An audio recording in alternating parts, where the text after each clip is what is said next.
back to Tokusatsu episode 5, where we watch Tokusatsu and then talk about it. Yeah, taco about it. Yeah, definitely doesn't sound like a food at all. My name is Scott. I've seen a little Tokusatsu. And I'm Domo, and I watch a lot of Tokusatsu. And we've both seen the most recent Tokusatsu, and we've both seen WrestleMania. That's the real Tokusatsu. That's right. You thought you were agreeing to join a Tokusatsu podcast with me, but it was all a ruse. It was all part of my master plan. Months of setup. Oh my God. Months of setup just to get me into wrestling? This is cinema. Peak cinema. What the fuck? This is actually going to be the first episode of the podcast since the first one where I don't have the previous episode done. You know what? That's because fine. I was working on the WrestleMania primer. I don't blame you. Anyway, but this is the wrestling segment of our Tokusatsu podcast. Holy shit, WrestleMania. I've been watching 41? WrestleMania 41. My God. I've been a wrestling fan for about 6 years now. Jesus. And Dominic, as someone this was his first experience watching WrestleMania. Holy shit, are we doing a role reversal? Exactly. WrestleMania, it being my first one, don't know a lot of the lore, but it was hype as fuck. That's right. It was, a little bit of the lore. I put together a 2-hour lecture. Yeah, I knew a little bit of the lore going in. I watched a few long form video documentaries on YouTube about some wrestling stuff. So I was pretty hyped getting into it. Shout out Super Eye Patch Wolf. Shout out Super Eye Patch Wolf. Make more wrestling videos. Make more wrestling videos. He's actually the reason I got into wrestling too. Like from his first wrestling video all the way back. Was it the Undertaker video? No, there's one before that where it's about the Golden Lovers. Oh yeah, Kenny and I saw that and I was like, maybe wrestling is cool. Kenny Omega. Hope he's doing okay. I don't watch AEW anymore. You know what? That's fine. There's so many things going on in our lives. There's a lot. As someone with more wrestling background, I guess, this year's Mania, it's okay. I think online people are super negative about it, which is fair. Like everyone hates everything in wrestling. In any fandom, really. You know what I mean? Like every fandom you go to, they're always bitching about. You know what? You're not wrong. I think the reason that this one stands out as being quote unquote bad is because I would say 38 through 40, that's a generational Mania run. 38, 39, and 40 are all fucking banger WrestleManias. Looks like I gotta go back to watch the VODs. You do. I'll watch all 3 of those with you. I love 38, 39, and 40. You know what? Hella down. We'll carve out some time for it. Yeah. That's a lot of fucking time. We've carved out time for less. Hey, Riverdale. Exactly. But yeah, I think for night 1, the matches leading into the main event were kind of okay, and then the main event was great. And then night 2, better matches, especially the first half, the women's triple threat, the IC title, and then there was one more. Even the street fight I thought was pretty fun. I forgot that that's considered quote unquote a street fight. You did point out to me that street fights are normally in the parking lot. Which didn't happen. Yeah, I thought normally on TV episodes when they're it's a street fight, they shoot them in the parking lot or something. But this was just a no DQ match. It was fun. It was fun. And then obviously the Joe Hendry spot was just fun. Oh, Joe Hendry. We believe in Joe Hendry. I think it's always fun to have a goofy match at Mania. Yeah, for sure. I can see it. Mm-hmm. And then the main event was not good. Cena. Look, Cody's not. I like Cody. He's not the world's greatest wrestler, but he can have a good match. And Cena is not the best wrestler in the world, especially 10 years past his prime. But I still think in ring it was disappointing for what those guys can do. You know what? That's fair. I probably did have higher expectations for Cody after watching the Super Eye Patch video. Oh yeah. Well, I mean, that's always the storytelling of wrestling is what really matters. Very true. Everyone loves a 5-star match or a 4-star classic, but what you remember is the stories about it. And even story-wise, this didn't work for me, brother. Yeah, no. Travis Scott. I could do with less of Travis Scott. I could do with less of Fiend. Fiend. No, Fiend, no, Fiend. No. Not for the podcast. Welcome to the Tokusatsu podcast, or Thanks. Shout out to Travis Scott for lending us the theme. Copyright. No, please. Not like this. Yeah, I think it's an okay Mania. I've heard the Raw afterwards is really crazy. I've only gotten like 20 minutes into it, but it was pretty cool. Setting up Randy Orton versus Cena again. Okay. Great. That concludes the wrestling section of the Tokusatsu podcast. You know what? Great segue. I forget. Did we do Gavv? We did Gavv first last week, right? Gavv Not last week, last episode. So we're going to hop into Gozyuger then. Before we hop into it, I will go ahead and mention that for this first episode of Gozyuger, there is a heavier theme to it. Mostly because of a personal experience I will get into once we get to that portion of the episode. But bit of a warning for our listeners who may perhaps have issues with family or like a weird relationship with their family. This may touch on those issues, so just keep that in mind. I'll try and like timestamp it, I think, if you want to skip past that. Gozyuger! Yeah, Gozyuger. Episode 8. Episode 8. Where did we leave off? They just met Garudo. Yeah, he just showed up and shot the fuck out of Tyranno Ranger. Honestly, like, kind of a bitch way to take him out. Really bitch way. And I was liking that guy. You know, he was making him a team again. He did feel like the mentor character that maybe they needed. Yeah, too bad. He got shot. Too bad. He got shot and then he got kidnapped. Yeah, he did get kidnapped, which is insane. Just tosses him on his shoulder and it's like, all right, he's mine now. It's weird. So he shoots him. The silver Tegasword breaks. The ring flies to Garudo. And then he's still just like, give me the body too. Yeah, which is weird. We don't know what the setup is for. We know, we've seen a little bit. Yeah, we know a little bit what's going on. But I don't know how that's happening when the silver Tegasword's broken. Right. We also don't know what the fuck happens with the fucking Juojin. Yeah. Oh, yeah. Daijujin. Or Daijujin. Yeah, that's true. Because he like dug it out, right? Archaeologically. Right. He dug it out and he restored it using his ring power, which once again, fucking OP. What the fuck? Yeah, really broken. Imagine if he had gotten to the Mecha graveyard, he could have restored all of them. That would have been insane. Would Daijujin have just disappeared then since he lost the war? Yeah, like where is it? Is it in storage? Does it just have its canvas cloak just like over its body next to a mountain? Oh, that's so cool. We don't even see it disassembled. Like we never saw them as like the individual like dinos. It was just Daijujin. It was just Daijujin. So that's kind of interesting. I guess we'll see where they're taking this. Because as of right now, no idea what the fuck happened to it. Yeah, we saw a little thing in the preview, but we don't know how. Right? We do see Garudo just stroll up to the Ringling Palace, whatever. The Ringling Brothers. Yeah, the castle in No One World where, Fire Candle and them are hanging out. And everyone knows Garudo except Fire Candle, which is interesting. Well, I guess we don't know if Boquette knows him because she's not there. Right. But Sweet Cake Shining Knife. Yeah, Sweet Cake Shining Knife are like, oh, hey, yeah, that's our guy. Mm-hmm. And not only are they like, oh, yeah, that's our guy. The queen just is like, hello, Garudo. After waking up and not saying shit like 3 episodes ago.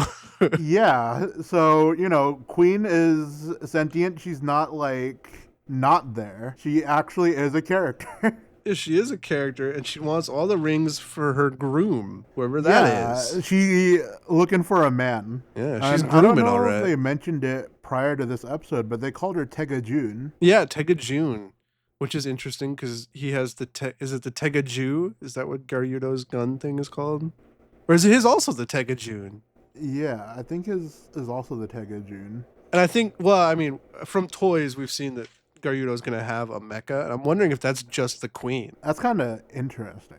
Yeah, she's also got like that white and red motif as the same as his gun. Right. So it would make sense for her to be his mech. Mm-hmm. And if we're looking at grooms here, I think the only options for her size are either Daijujin or the Tegasword. There's no way. Yeah, Daijujin, the husband of Tegajun. Do you think that the series will end with Tega Jun and Tega Sword getting married? Oh My God. OTP? My OTP, low key, starting to ship them, maybe. 10 out of 10. We did need a hot chip for this series. We did. Everybody's at the cafe. Green is living there now. Yes, With Green Red. is living there with Red, keeping Red awake all hours of the night, being a party boy. dude. My God, when they said that, not gonna lie, thought it was kind of dumb. What? I think you're just hating on Green when he's easily the best one. By far. I'll tell you who's not the best one.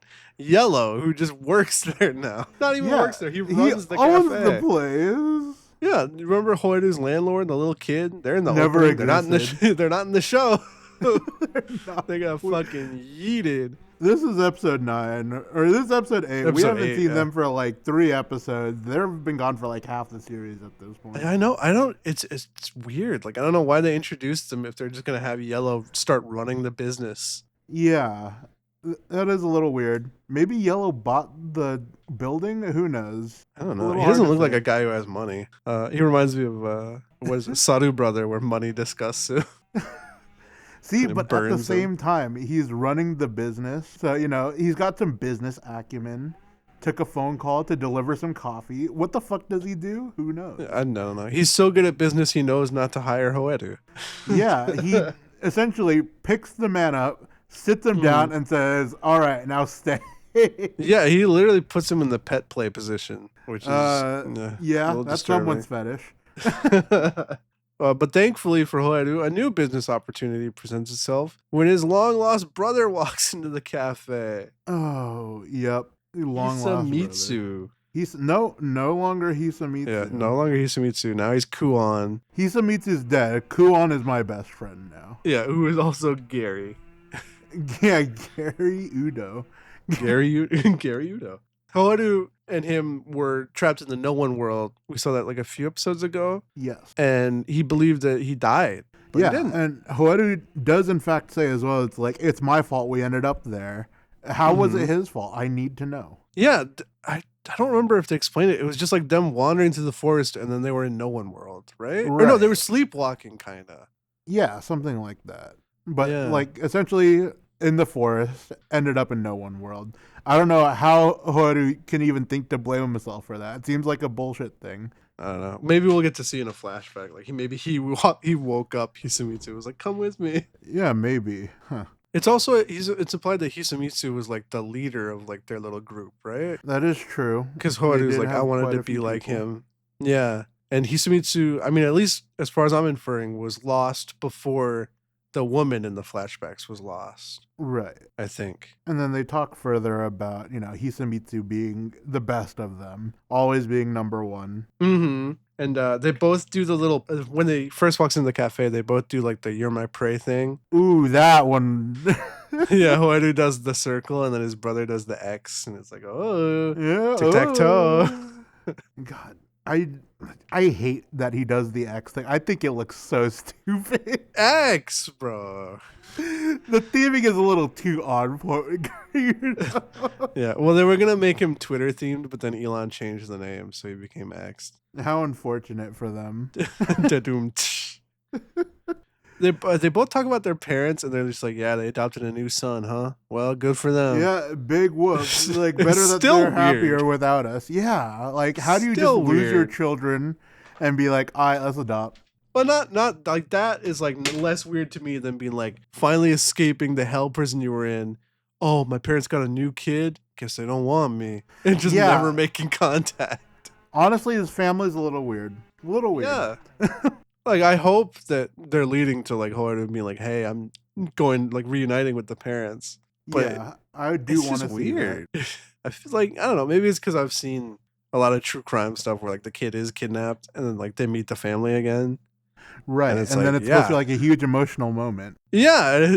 I don't know how he could be like, finally, I may have lost my older brother and everyone else that I've met over there, but I got back to home world. Oh, there's a kid in my room now? Guess I'll be homeless. Guess I'll be homeless is wild.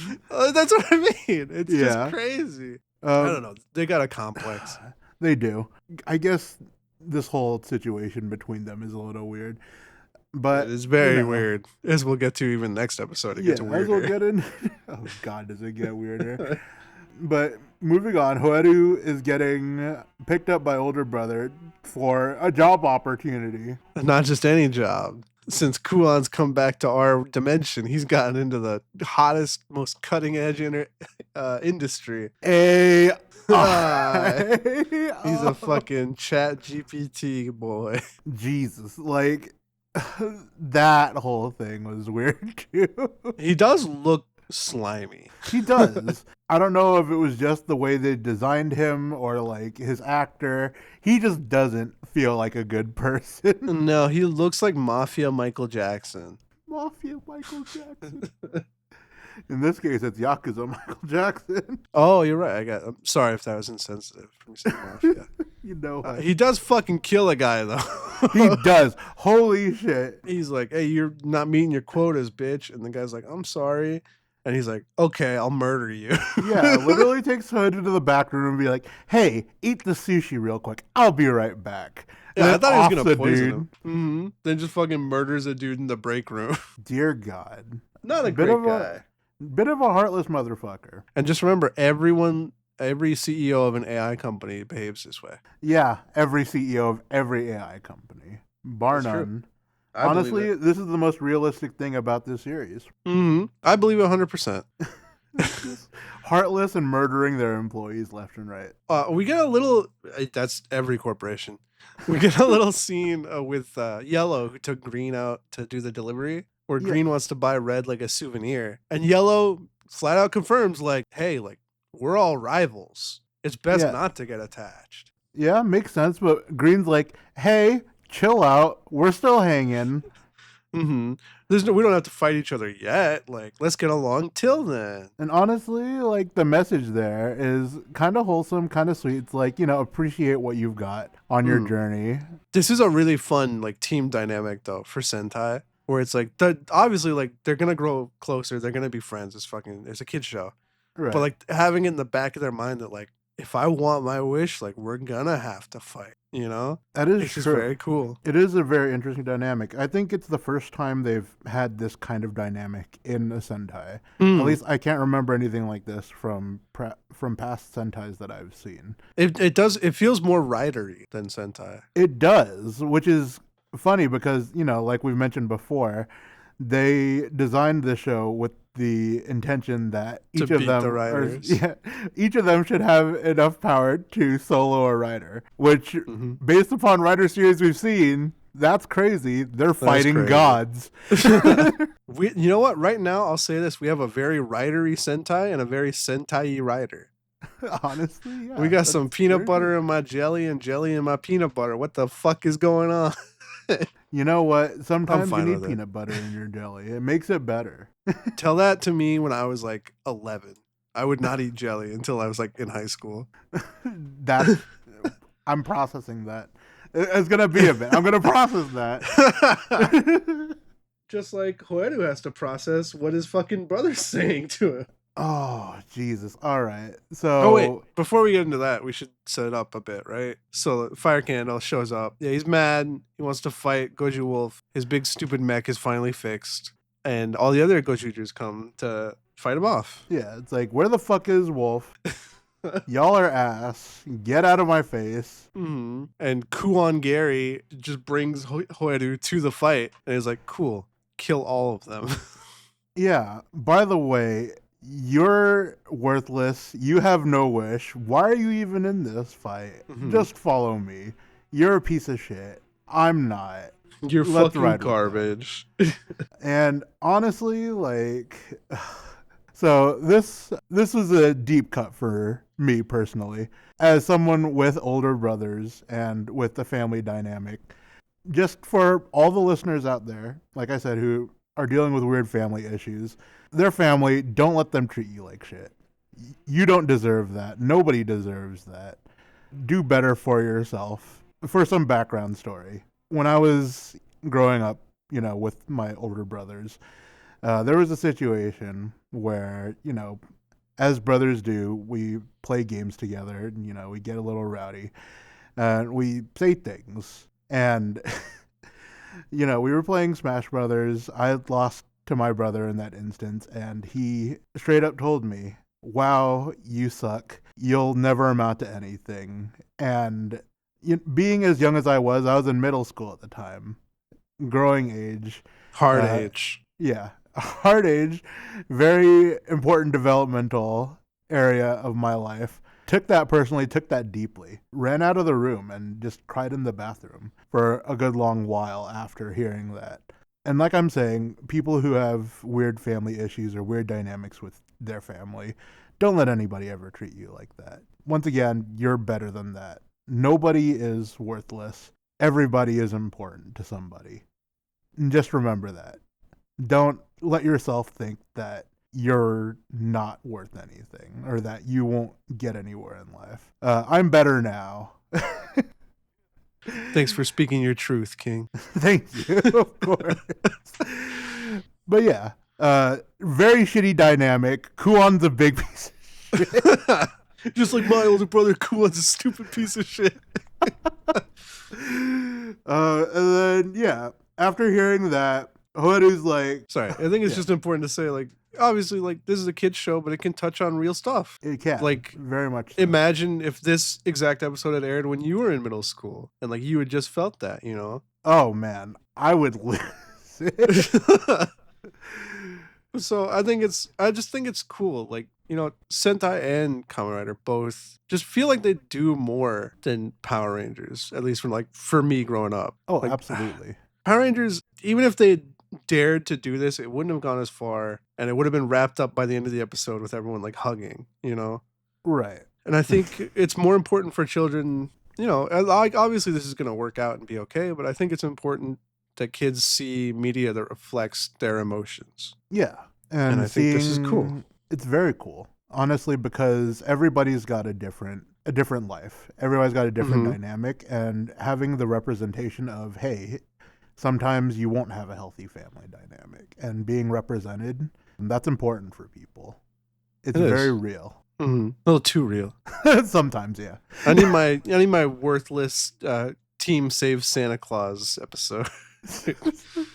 What else are they doing? Power Rangers. They're fucking Santa Claus. Yeah, they're dirt. I need my dirt biking episode.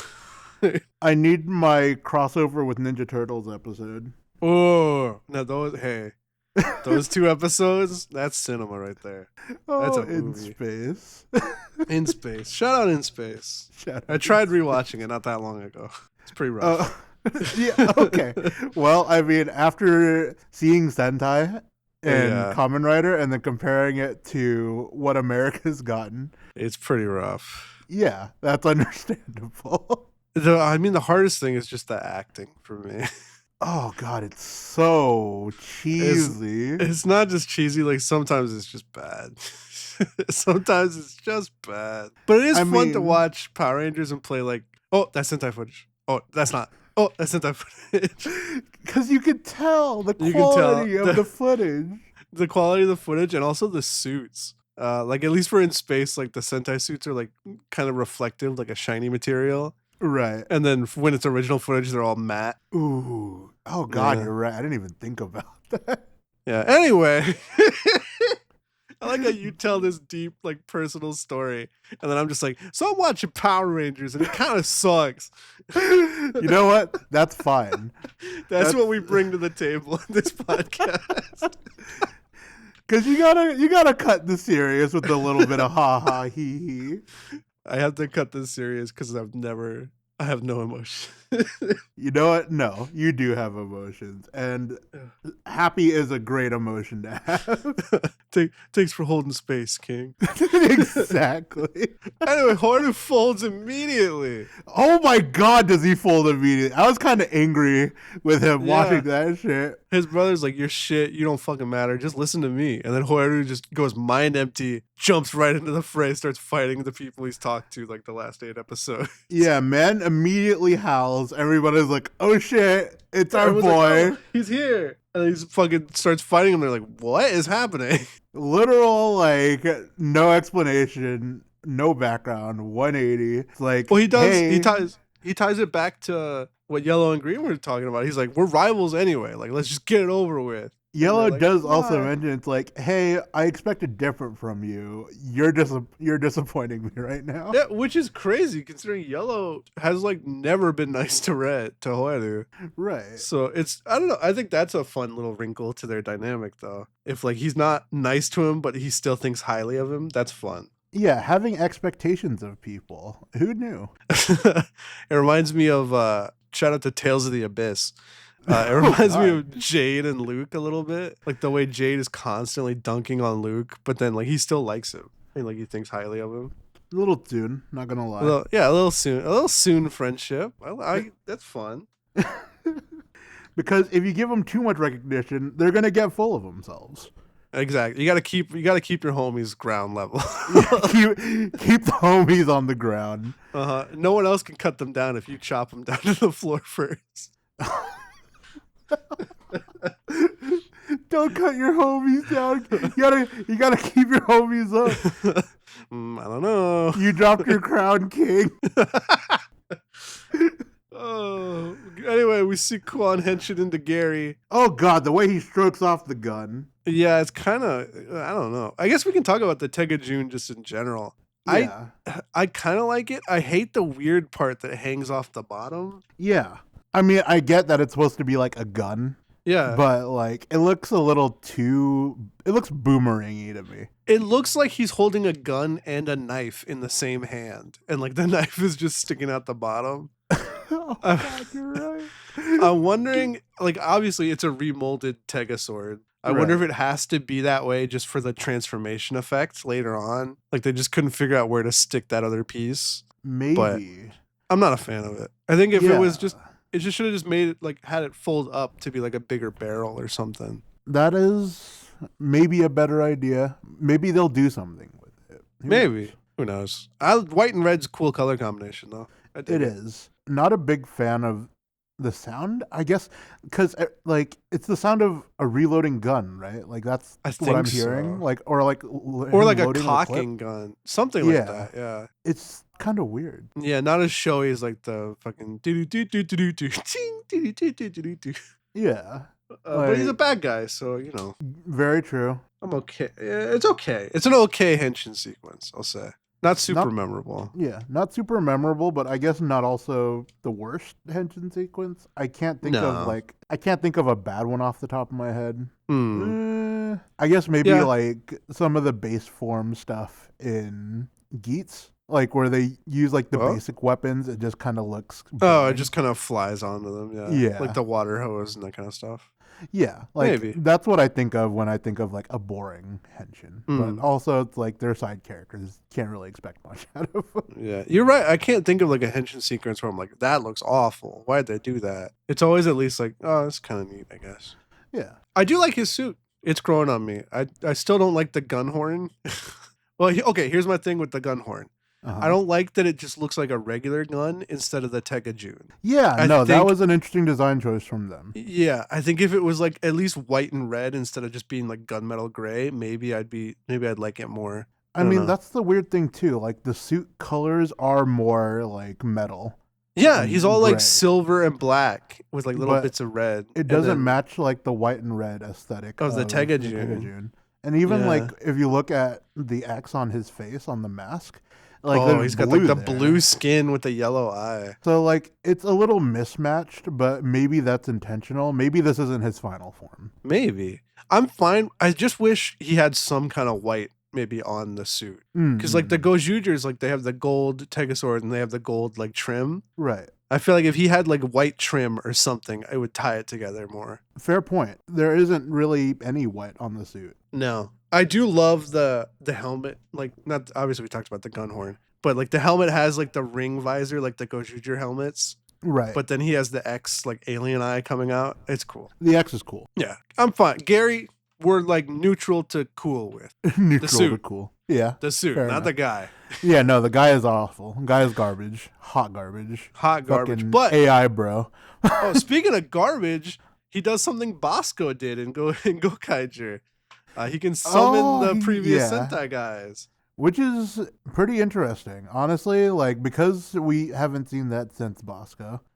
Less swag, no trumpet. Yeah, less swag, no trumpet. Also, he has to do it one by one. Yeah, he does have to do it one by Bosco one. could do like 3 at a time. It actually gives me more of Kamen Rider D-End vibes. D-End does the same kind of deal where he could summon like the previous secondary riders by loading the cards into his gun. It's exactly the same thing, actually. Huh. I don't know. Is he like the secondary from Decade? Yeah, he's the secondary for Decade. Kind of blue, like, right? Yeah, he's the blue guy. Bad guy turned good kind of deal. But yeah, same concept, exact same execution, which is, I think, interesting. Huh. We'll never know if it was a reference or not. It likely was. I feel like this series, even if it doesn't feel like we talked about last time, it doesn't feel exactly like an anniversary series. There are still like those little references. Right. Just like riddled with references. Riddle me this. Oh, he can do, Gary can do something Basco couldn't, though. He can like deform the clone and make them into the weapons from the Ranger. Right. Which I think is pretty cool. It's cool. I don't know if it like made more sense because like he's fighting the 4 Gozyugers besides a wolf, and he has these 2 backup guys, and then he just makes them into 2 swords, and then it's 1v4. I guess it's sort of a testament to how strong he is, just to kind of show off like his power level versus theirs. Yeah, he hands them their asses on a silver platter. He does, yeah. Don't mess with Gary. Yeah, don't mess with Gary. Because why, honestly? Would you otherwise deform the Sentai into the weapon? It doesn't make sense narratively, but I guess in the idea of kind of establishing where he is power scale wise to the rest of them, it does make a little bit more sense. I guess so. Well, yeah. So he mops them with his two new swords, and meanwhile, Fire Candle's getting his revenge against Goju Wolf Horu, and he beats his ass. God, does he beat his ass? He beats his ass with his new is it Fire Candler or King Candler? Yeah, something. King Candle. Yeah, his big robo. He beats up the regular Tega Sword Red, and then right when he's about to land the killing blow, he's like, "I'm not feeling it. Nah, you ain't worth my time. There's no fire in your soul. What happened to you, bro? You fell off." Honestly, yeah. Like the way he's fighting, you do kind of see he's just like wild. There's no brain, only swing sword. Yeah, he's going rabid. You know, he's had his mind broken. Basically, he's just a puppet for Gary. And I don't know. I didn't think that Fire Candle was gonna be this like deep of a character, to be honest. I thought he was just gonna be like a mook, like the lead guy, until we get a real big boss. Right, but they're actually developing him into be like an appropriate rival character for Wolf. He has a new characteristic, I guess. He has this deep rivalry, but it's also like a real respectful rivalry. Yeah, he's got the honor system. Which again, I did not think about for him being like the honorable warrior type. Yeah, he just kind of seemed like the mad berserker type. But yeah, so now he has this respectful rivalry with Wolf, and he's like, "This isn't the Goju Wolf I want revenge against." And he just lets him be. Yeah, man dips. And he has to leave Hoeru alone with his thoughts, I guess. Hoeru's like, what the fuck just happened? Yeah, Hoeru's standing there, mind broken. Gary left, right? I don't remember why he leaves after he beats them. Yeah, man just dips without a great reason, without any reason, really. Yeah, I feel like he could have just taken their rings, right? Or did they run away, I remember, from the explosion? Like they jump over that wall. Run away from the explosion. He lets them go. He's kind of like, well, not worth my time. They all go to Hoeru and they're like, bro, like the fuck? Like, you want to fight? Like, let's fucking fight, you know? Like, fuck you. And he just takes off his ring and he's like, I don't have a wish. I'm never gonna have a wish. Fuck this noise. I'm out. He's like, I am worthless. I am not worth it. I have no dream. And he leaves his ring behind. And this is the last time we'll ever see the Red Ranger. Yeah, and Gary's like, sick. He's just Gary's off like, to the side. Yes. Fall into evil depression. This is exactly as my AI planned. I followed my AI instructions to a T. Yeah, I follow Gary GP or I follow Chat Gary PT. Gary PT. Yeah, I like this episode a lot. I think pretty much. It was a very interesting episode. It was a good introduction, or an awful introduction to an awful character. Yeah, I mean, I think it was obvious that Hoyu's brother was going to be somebody. It's cool that it's not Goju Puller. It's like it's like an evil ranger kind of. Yeah. I think the only thing that really disappointed me about this episode is in the middle of their introduction to Garyudo in the castle, he just kind of shows him off-screening some of the ring bearers. Yeah. Again, Gozyuger is surprising us. We thought, this whole thing is going to be them chasing the rings, but I feel like we're getting close to like more than halfway now with how many off-screen people have gotten their rings yoinked. Yeah, because Garyudo has 6 of them? He has 2. He has 2 this episode. I don't remember if the 2 he uses this one are also in the next one. But it's either 5 or 6, yeah. Yeah, because the off-screen dudes are Ninja, Gozyuger, and Jack. And then he doesn't even use Gozyuger yet. Yeah, he doesn't use Gozyuger yet, but or did he use it in the 9? He uses it in 9. Yeah, so we've seen what Geki Ranger, Jack, Gozyuger, and then he has the Denji Man, right? Oh yeah, Zyuohger. Yeah. Yeah, I mean, if you add that up to what the Gozyugers have right now, it's like maybe 12, 13? Yeah, that means we're, a fourth of the way in. Which I guess, numbers-wise, we're a fifth of the way, almost. That does make sense. I guess so. I just thought, again, Gozyuger is not Gokaiger, which we're learning every week. Yeah. Gokaiger did very much feel more like a celebration of Sentai. Mm-hmm. We both kind of thought this was going to be more cameo heavy, more like history celebration heavy, and more it's just turning out to be like a Sentai whose theme is Sentai. Yeah. Which, it's still good. I like it so far. It's had, and not every episode's been like a banger, but it's still a lot of fun, and I'm still interested in watching it every week. I do think that they haven't shown their hand yet. There's still a lot more to show, because this is only episode 8 and 9. It's true. There'll be a lot more themes to explore. And, we haven't gotten our cameo yet, but just based on Boom Boomger, Yeah. They had quite a few cameos. It's so weird, though, that we started the season right off the bat with a cameo that kind of established this as an alternate world, where Reds aren't the same. Very true. And then that's just been left in the back burner while we establish the new stuff with this team. Yeah, he's been the only previously established actor, I guess. He's been the only previous Sentai actor to make a cameo, right? Because Don Momotaro was from Ultraman, I think. Right. So again, it's just, we're surprised. We don't know where it's going. I don't know shit. Maybe that's for the best. It's best to not know, because then you can enjoy the ride. Yeah. Even if, if Taya is the only, I'll still be disappointed if Taya is the only yeah cameo. I think with that setup, it's kind of like a Chekhov's gun. They're going to get to it. They have to get to it. They have to get to him at least. Right. Because they've set him up. I hope he doesn't get a fucking off screen. That'd be really upsetting. Yeah. I mean, they have shown the Boom Boomger ring. So maybe there'll be a thing where, theory. He ends up with the Boom Boomger ring at some point, and that awakens a memory. And then that's when he becomes Taya again. It's the same world, but they've had their memories stolen. Right. That'd be interesting. But then only the Reds have rings, right? So would the rest of the teams be out there looking for them? See, that's or the were thing they too. murdered in the Mecha War? Yeah, in this universe, they've established that none of the teams have been whole teams. It's only been Reds in this universe, right?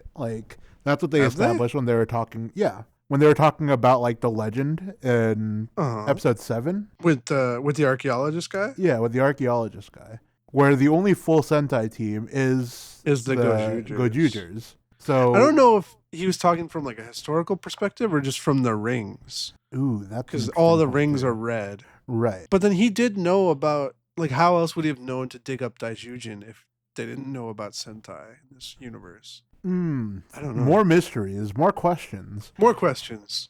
I don't need to question what happens in episode 9, though, because we watched it. We did. And, oh, God. Hoeru's a butler.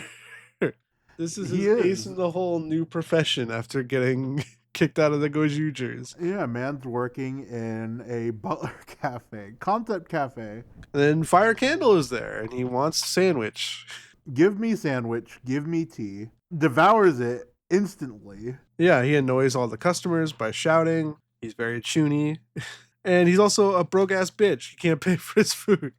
But luckily, the proprietress of the Butler Cafe is like, you're cute enough. Like, you'll work it off. Yeah, you'll make me money. That's a gross way of looking at it, yeah. And so he and Hoeru have like a little competition to be the number one butler boy, cafe boy butler, which is fun. You know, we got a little montage. You know, a little montage of them competing. Just the different ways they find to allure these women. Each one unique in its own special way. Hoeru becomes some sort of master smooth talker. Oh, he's avant-garde. Avant-garde. What a way to describe him. Grabs the flower, sucks the nectar out of it, which I discovered today. Not a normal thing to do, apparently. Yeah, I also discovered today that you sucked flowers. Listen, I can't have been the only one to have done this. You find a flower, you pull it up, you suck a little nectar from its stem, tastes sweet, you know. Who? Like, why would you ever think of that? I was taught this by some other... Who? By a bee?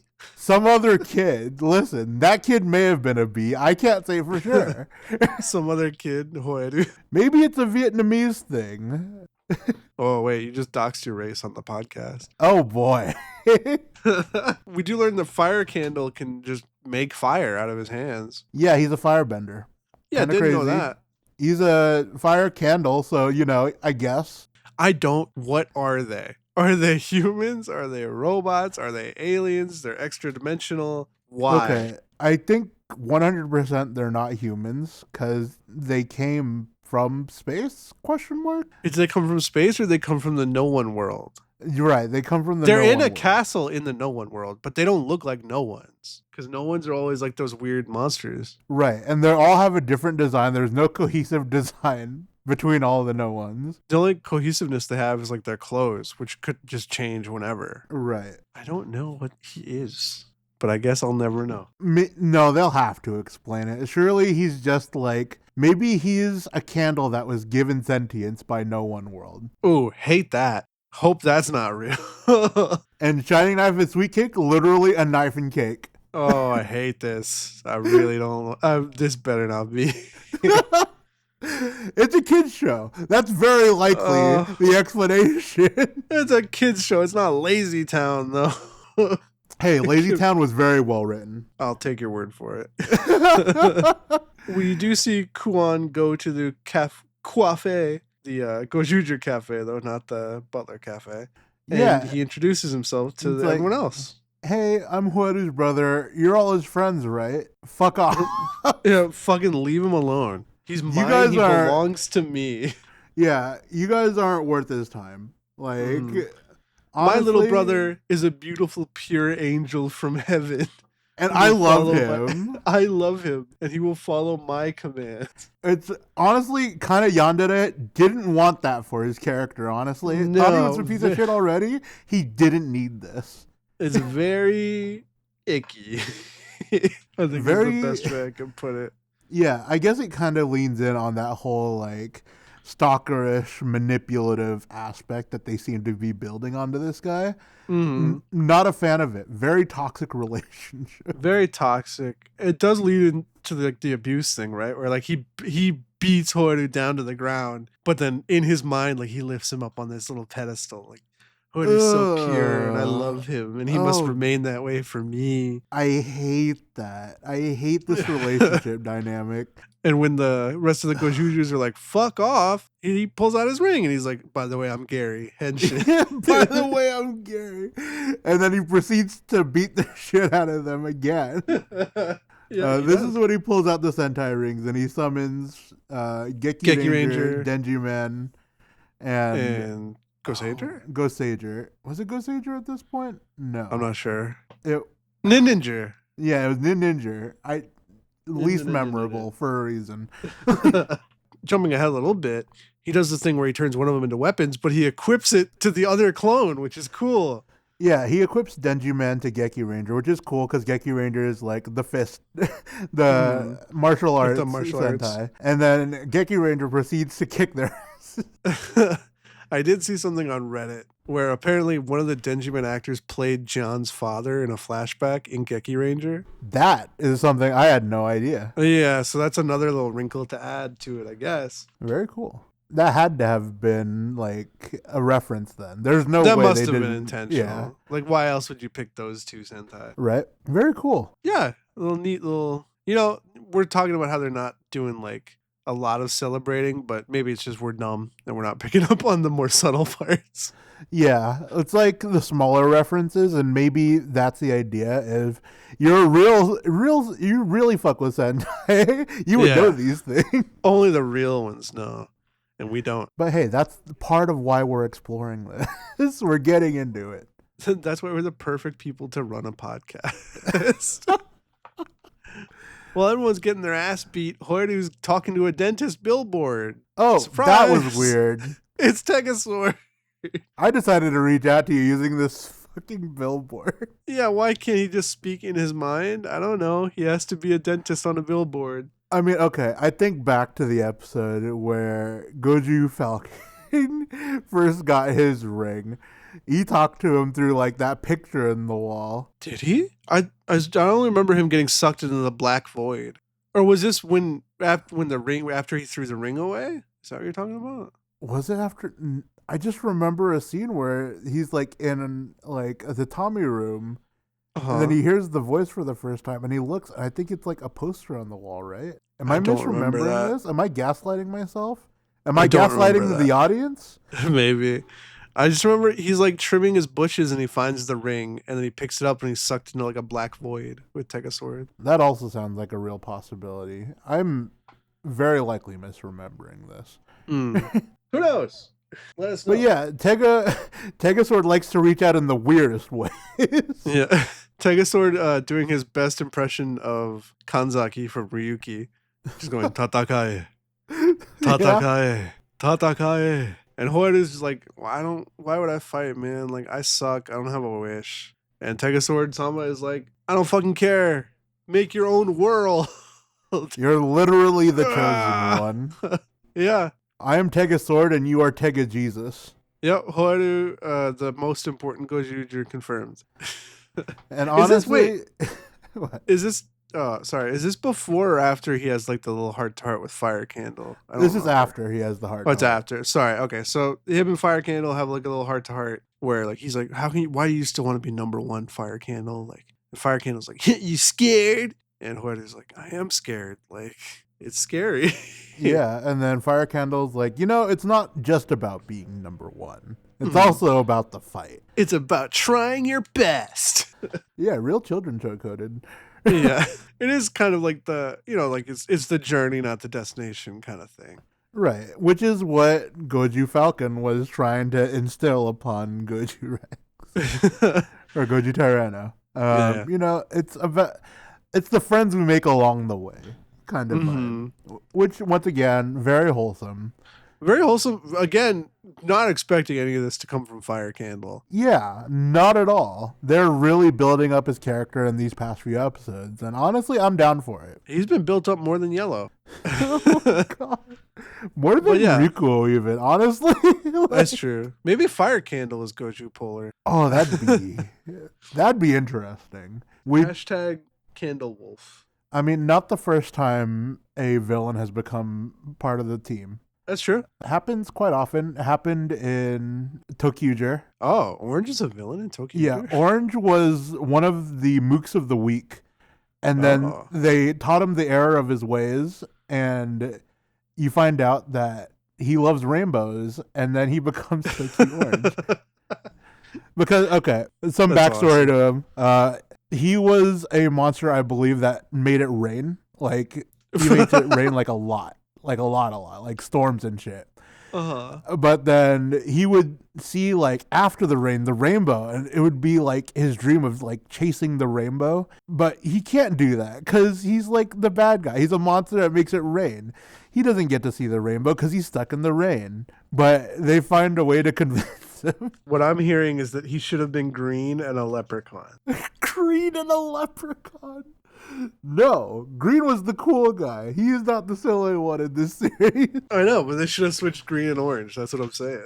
Ooh, but they can because that's their whole thing. They can switch colors at a moment's notice. Oh, yeah. That was their gimmick. Tokusatsu, very, very fun series. Should you watch it? Maybe one day. I wouldn't prioritize it. But yeah. I'm going to watch it right now. It was a good example of one of the bad guys becoming part of the Sentai team. So yeah, maybe Fire Candle will get his day to shine. Maybe he's Goju Polar. Anyone's Goju Polar if we say they are. Everyone's Goju Polar until they're proven not to be. Yeah, fucking Kuon was Goju Polar until he was Garyudo. Yeah. Well, now Goju Polar probably Black Unicorn Sister, right? Maybe. Honestly, too much of a sausage fest. We need another girl. Please, for the love of God. So then Hoiru runs to meet up with everybody, and he's like, I don't have a wish, but I'm going to fight. And they're like, "Whoa!" Yeah, Riku throws him in the ring. Oh, they kind of encourage him to get back to fighting, right? Yeah, because they're like, "Hey, you owe us shit." Yeah, that's right. They're like, "You owe me this. You owe me this." And then he's like, "Well, I've been nice to you, so you owe me a lot." Green's like, "Hey, you've got my manga. I need that back." I need Big Titty Sluts Volume 7 back. Fucking Rikuo, I hate him. I've been smiling at you a lot for free, so you owe me. God, I hate him. What a fun character. But yeah. And they're like, well, if you can't take friendship, then you have to take debts. Yeah. Like, you can't just walk out on a debt. Like, you got to pay your dues. Which I guess is a funny little nod to earlier in the episode where Fire Candle got caught up in his business because he tried to walk out on his goddamn bill. Oh my God, I didn't even put that together. It was a callback to the beginning of the episode. That's cool. And I didn't, like I said, I didn't notice that. Hoiru transforms, he gets the ring, and his tummy Yossi is finally open. Not the tummy Yossi. We've seen all the other Gozyugers use their tummy holes to summon their weapons, and now that Hoiru has finally accepted that he wants to fight even without a goal in mind, his awakens, and we get the Wolf Decaliber. Or Decaliber. I called it Dexcaliber. Yeah, it's Decaliber. Wolf Decaliber 50. Yeah, this implies 49 other Wolf Decalibers. I think they all get the 50 at the end of their weapon. Oh, do they? I don't know. Yeah. I think Goju Falcon summoned his weapon earlier, and he's like... It's like Eagle Shooter or something. Yeah, Eagle Shooter 50, and I'm like, oh, that's weird. And then Wolf Decaliber 50 is like, oh, I guess that's their thing. It's cool. I like that it's not just like a sword. It's like a weird-ass, like, curved sickle kind of blade. Yeah, it gives me Saba vibes. Yeah, the wolf head on the top definitely is curved like Saba. But it gives me, if you look up not Neolithic, but like ancient bone and ebony kind of swords. Ooh, I know. It looks more like that because it has even has like a beveled edge, kind of like the obsidian blades. Ooh, I like that. I didn't even think about that, and honestly, I'm picking up what you're putting. I'm scratching what you're sniffing. Yeah. You know, Hoiru is like this savage wolf kind of character, and I think him having like this unguarded kind of jagged blade definitely ties into that. And it's cool. Very easily the best of their solo weapons because it can rip holes through dimensions. My God, they gave Goju Jesus a fucking Vorpal blade. It's fucking golden tiger claws from Shaolin Showdown. Yeah, cut the hole in the dimension. And honestly, with that first slash that he does, and it splits the screen, pretty fucking hype. Pretty cool. One thing you can give Gozyuger so far is that they've made every moment that's supposed to feel hype. Yeah. Like none of them have fallen flat so far. Like when they introduced the fucking fighting game combos when they're killing the fucking Mook of the Week, that's always cool. And that was just like our first fight that we get to see like the main suit and it ends with that cool ass combo. And then it's like all the Tegasword fights have had like a really fun moment at least. It's all They know super what they're doing. stylish. Yeah, they knew. They're cooking in that kitchen. Yeah. So not only can the Wolf Caliber easily handle the shadow, I guess what are we going to call him? Shadow Sentai, the fake Sentai. Yeah, I guess that's the best way to put it. He's bouncing them around through portals, cutting them up. He actually beats the shit out of Gary. Oh my god, and the way he does it too, literally hurls him through a set of 3 portals. Man cannot move, stun locked, and then he slashes.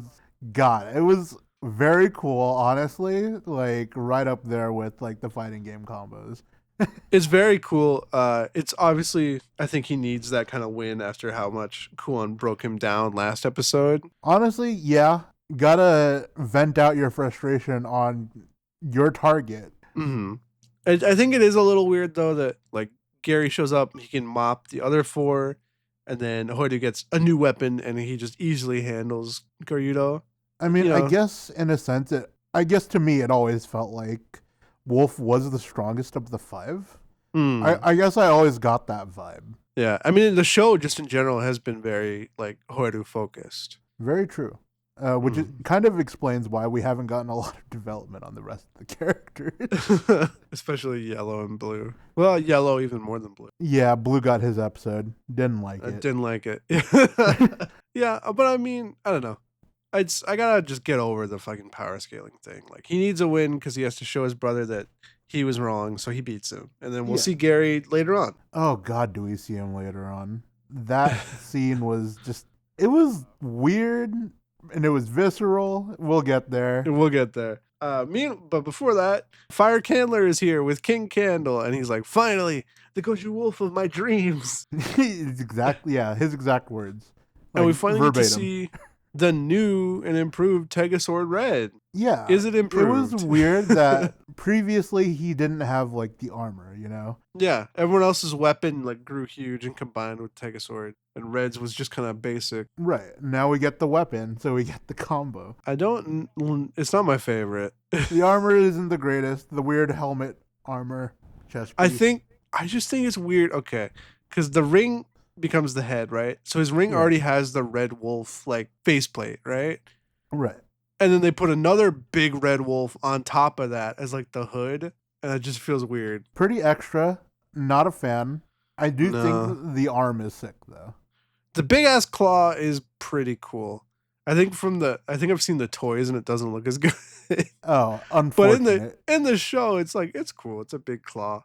I like that the sword blade folds up to kind of become like a big, like the beast claw. Right. And the way he slides it against the ground when he's walking up to fight. Yeah, it's making sparks. And his like necklace becomes like a real chain for like a second to tie him up. Oh, yeah, that part was kind of weird. Yeah, it becomes a real chain and then ties him up and then it's gone. It did its job. It did a job. But new Tegasword Red does his Beast Claw finisher and puts a hole right through King Candle. That shit needs to be repaired again. And Fire Candle's like, that's my boy, though. Yeah, Fire Candle's like, finally, that's the Goju Wolf that is my rival. And then he dips into the circle. Yeah. I'm kind of, you know what? Kind of feeling Candle Wolf. I'll say it. Until they present me with a duo TP. Candle Wolf? That is the ship of this series. Is Candle Wolf or Goju? Goju? No, wait. Would it be Fire? No, Fire Wolf doesn't sound. No, like, Fire Wolf doesn't sound as cool. Yeah. Maybe Wolf Candle? Wolf Candle. That does give the dynamic that Wolf is the top. Which is fair because he beats his ass. Very true. But then, I mean, I guess Candle beat him last episode. So maybe they're equal. Maybe they're switch. They're both switches. Ooh.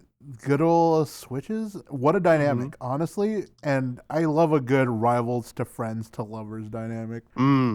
It's very spicy. Very spicy. So Hoidu, after everything, goes back to the cafe. And everyone's kind of being sweet to him. And then they're like, okay, but yeah, now pay us back.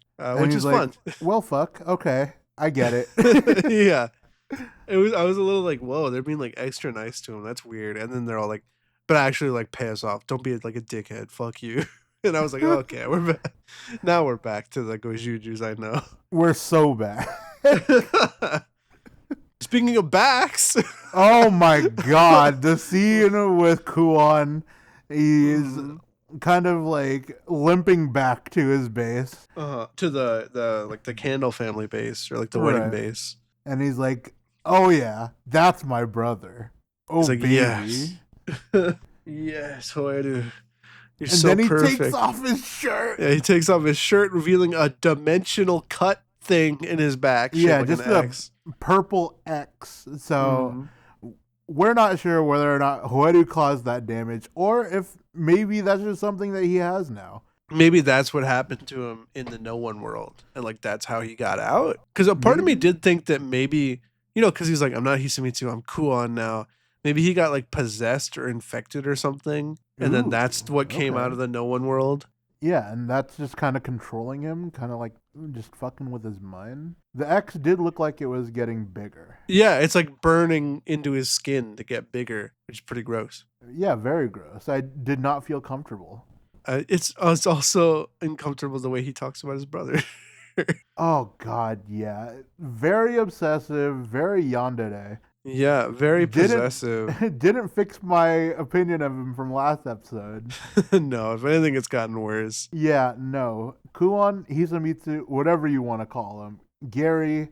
Yeah, I'm sticking with Gary. not excited to see more of him.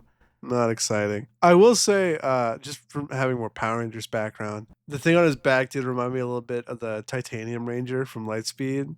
Oh, yeah. He had like that weird cobra tattoo where it was like, once the ink of the cobra is gone, you will die, or something like that. Yeah, and then I can't remember, but they handled it pretty easily from what I remember. I think so. I think it was like they just had to kill the demon that gave him the curse tattoo or something. Yeah, and like they set it up to be huge, and then it wasn't that big of a deal. No. Well, I mean, he was original footage, so they probably didn't want to use that much of him. That's true. Anyway. Yeah, that's where we leave off with Gary, huge X gash on his back. Yeah, big Gary X face. X Games mode. X Games mode. And we do see from the preview that they're doing something with that body of the Zyuranger ring guy. Yeah, put him aside for one episode to bring him back. We see a weird visor over his face. Mm-hmm. It was white and red. I noted that. So it's got something to do with the Queen or Gary. Yeah, and he's piloting Black Daijujin. Black and nice. Oh, okay. Black Daijujin, or like the black and gold Megazord. It was a thing that they've done, like, like they do the Megazord and then they do like a black and gold one. Right. And I've always been like, why? Like, why does this exist? Like, who wants this, right? Like, he never looks like that. Right. Why do you want the black and gold version of the toy? And I'm wondering now if they're like, you know what? Fuck you, bitch. Now it's canon. We're making this the black and gold setup. Oh my God. Because they're doing this new line called DX Robo Universe. Right. We don't talk much about the toys, but they're kind of like the old Power Rangers Zord Builder, where they can all mix and match together. Right. And they, so far with Gozyugers, I think it started with Boom Boom Violet. Like, okay. His mecha was the first one. Right. And so far, they're like coinciding releases of old mecha with appearances in Gozyuger. Like they announced a DX Robo Universe Daijujin, I think, around the time he showed up. And you bet your ass they're like, you know what? We want to reuse this mold. Black and gold? Black and gold. And now here we get black and gold Daijujin in the fucking show. I mean, it does look sick. It looks cool. It looks like, I don't know, I'm just layering on top of fucking references people don't care about. But do you remember Black War Greymon from 02? Yeah. Yeah, it kind of gives me Black War Greymon vibe. He's evil. He's evil. He probably is. I mean, if you think about it, he's the only other mech we've seen, so he's probably going to have to fight Tegasord. That's true. And then Tegasord's going to fucking bury his ass, and then they're going to have to re-dig him up, archaeology style again. I will say this right now. If you don't put that motherfucker in the cape that regular Daijujin had, you fail. That's a failing grade. Give me the fucking black and gold Daijujin with that sick ass cloak. Then it would really be a reference to Black Work. That's money, though, bro. Money You think on they the can table. afford all that canvas? Just like miles of canvas. Just reuse it. But yeah, that's everything I have to say about Gozyuger. Yeah, that's where Gozyuger leaves off for this week. A very fun little 2-episode arc. Yeah, very fun 2-episode arc. I love it when our schedule retroactively works with the show. Yeah, it's pretty nice. You know, as we talked about, a few heavier themes with these past couple of episodes. Yeah. But also very fun episodes, like just a lot of cool things to show. Keeps me excited for the rest of what is left to see of Gozyuger. Yeah, I'm still very invested in it. I think we had a little blip with the Rico episode where I was like, I don't know, but these two are a nice little duet of episodes. I'm excited to see more of weird, creepy Gary, and I hope that next time we can talk about the exciting cameo that happened. Oh yeah, that's my hope. Yeah, fingers crossed. But for now, we're gonna go ahead and segment change. Okay, Zordon. Alpha, give me a segment change. Right away, Lord Zordon. We Kamen got Rider Gavv 30. Gavv 30. Can you believe at this point in time we're probably less than 20 episodes away from the end of Gavv? Yeah. Whether or not it's 45 or 50, 45 to 50 is the general episode numbers. Like, yeah, we're already halfway through. We still don't have an ultimate form yet. We'll probably get that soon. I have considering seen the it. time frame. He has seen it. I will not look into it. I would like to be surprised. Yeah, I like that one of us is going to be blind. Well, I guess you'll see it in the preview. Okay. You know what? You're right. Yeah. Was it? Did we? No. What happened in the preview this episode? No, it's next episode. Right. No, I mean, you'll see it like the episode before the new form debuts. You would see it in the preview. You know what? That's a fair point. Mm-hmm. And you'll be like, what? Sorry. You say what like that? I don't know what to think anymore. I'm scared. I'm excited. I'm scared. Gavv 30 though. We 30. Pick up with them hunting down for this predator. No, that's 31. I think that's 31. No. Oh no, they're still hunting the basketball guy. Yeah, they're still hunting the basketball guy. They're in the forest. Lizelle is there. Mm-hmm. She's like, hey guys. Blasts them. She does. Shows you that she is not to be fucked with. Literally dehensions them with just a shockwave. Yeah, just a fucking Emperor Palpatine. Wham. And they're like, holy shit. And she's like, oh my god, you guys didn't die. It's so silly. Ha ha hee hee. Anyway, I have to go. Yeah, I'm on my walk. Peace out. And Jeeb is just kind of there. Oh yeah, Jeeb does come out and then Shoma's like, Jeeb? And he's like, this is my wife. Bye. Yeah. My opinion of him, he's kind of a little bitch. I think he's a little bitch. I mean, you're acting like we haven't known that about Jeeb. You know it for That's been his entire character for as long as we've known him. He's very codependent. Oh God, is he codependent? And I guess we'll deep dive into that later in this episode. Yeah, we'll get there. We always do this. We like tease stuff. I like it. We do get to see the president, Boca's. What is it? Zelduak. Boca's Binted. Boca's Binted. Fuck. Oh no! We see President Boca's Binted. That's his name for the rest of the show. That's his name for our podcast. He's meeting with some shrimp-headed fucker who's like, I'm the reason you're the president. And Boca's like, yes. Yeah, here, have some candy. Have some drugs. Yeah, have some drugs.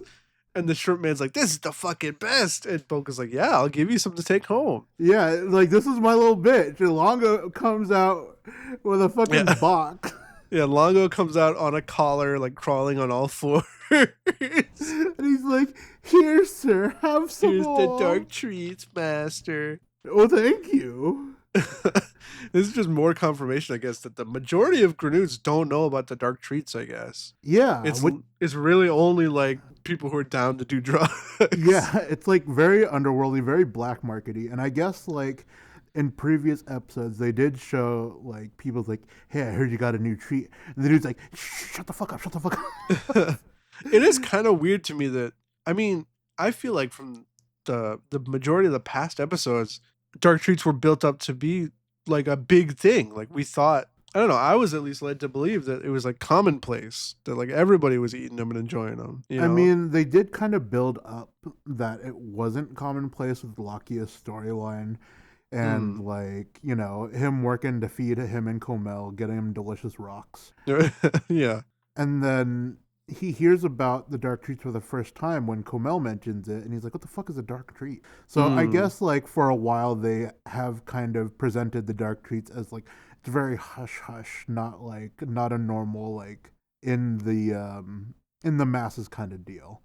And you know, we've been kind of treating it like a drug because at the same time, it's addictive, and the part-timers will literally do anything to get more of them. Yeah. I guess I just thought it was a bigger operation than it turns out it is. Because if, you know, even if people in power have no idea that this dark treat thing's going on. That's true. And also, like, you mentioning people in power, we're finding out that the Granute world is just fucking controlled by the aristocrats. Oh, hell yeah. It's hella corrupt, bro. We're living in Granute world right now. Oh, no! We're living in the upside down. Oh, we're just fucking humans and we're getting controlled by Granute. Yep. The shrimp head guy mentions, like, the younger, like, rebellious party or something. So I wonder if maybe that's where we're going right now. Like, we're going to oust the president and they're going to do a new election in Granute world. And they'll outlaw the dark treats or something. Boca's Binted gets impeached. Boca's gets binted? Oh, God, he gets binted. Yeah, because we're heading towards the end game of Gavv. And I'm kind of thinking of like what's going to be the end result. That's like, true. Are we just going to save the human world, or are we going to actually reform Granute world? Ooh, possibly a massive rebellion? Yeah, because Shoma is like half and half of each world, so I assume that we're going to leave both of them in a better place, hopefully. You would hope so. I would hope so. Maybe they don't. Maybe they just save humans, and then Laki is just like, yeah, I'll just live here now, and they close off the portal forever. See, that's the thing though, because before this scene, they do have team,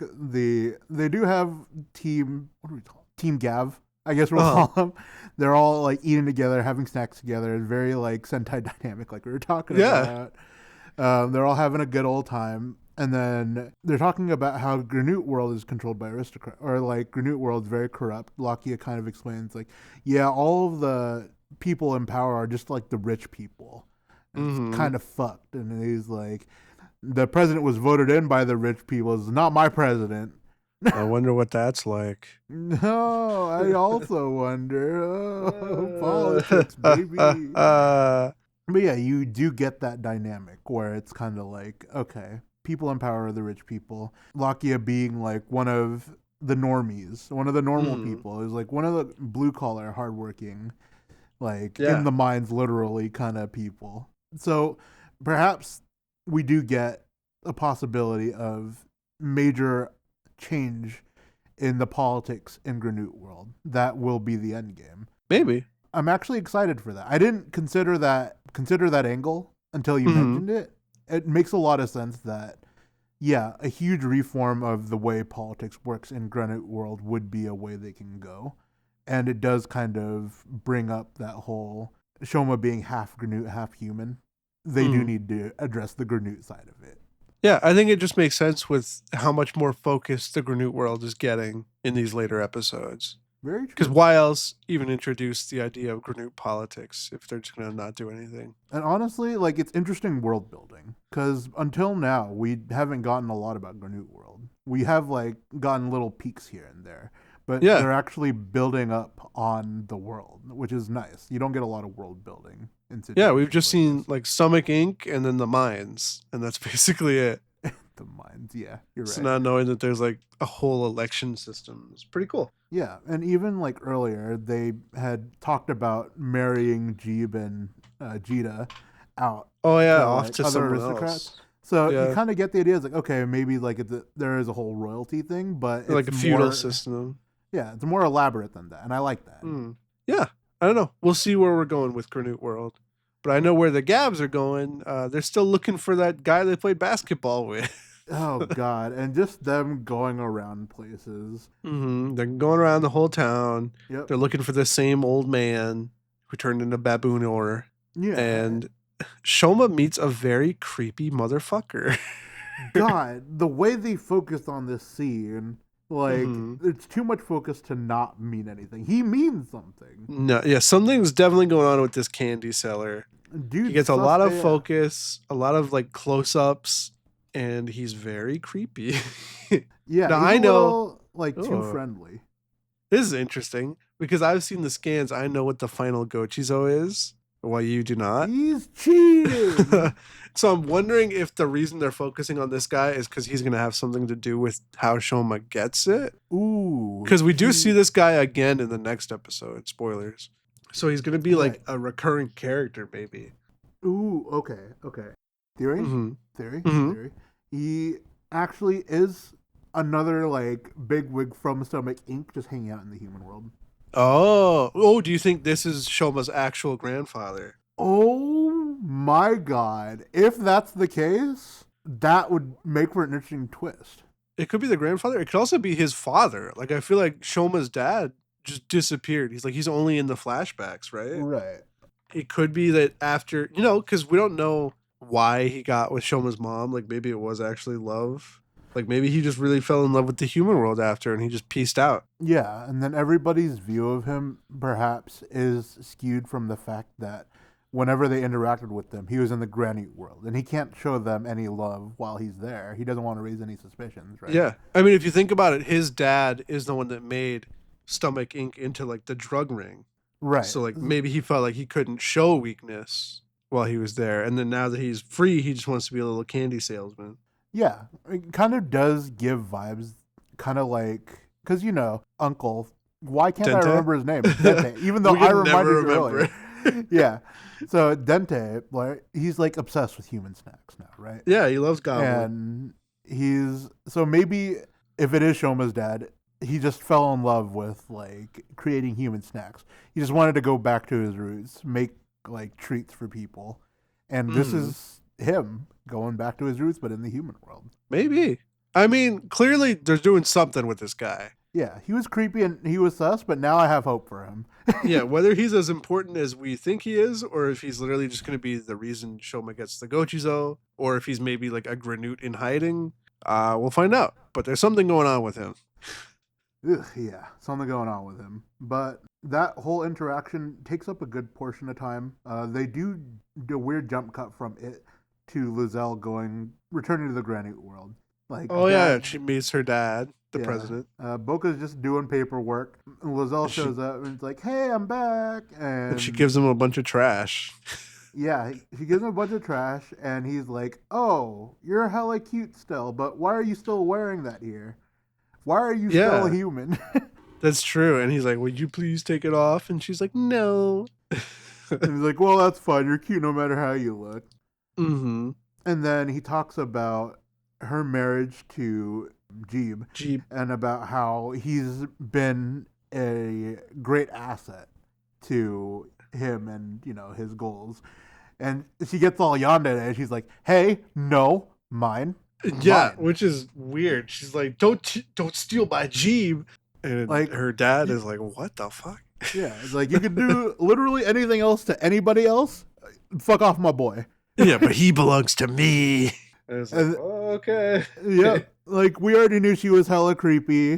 She already goes off like those hella creepy vibes, but it's straight yandere now. Yeah. I could do without it.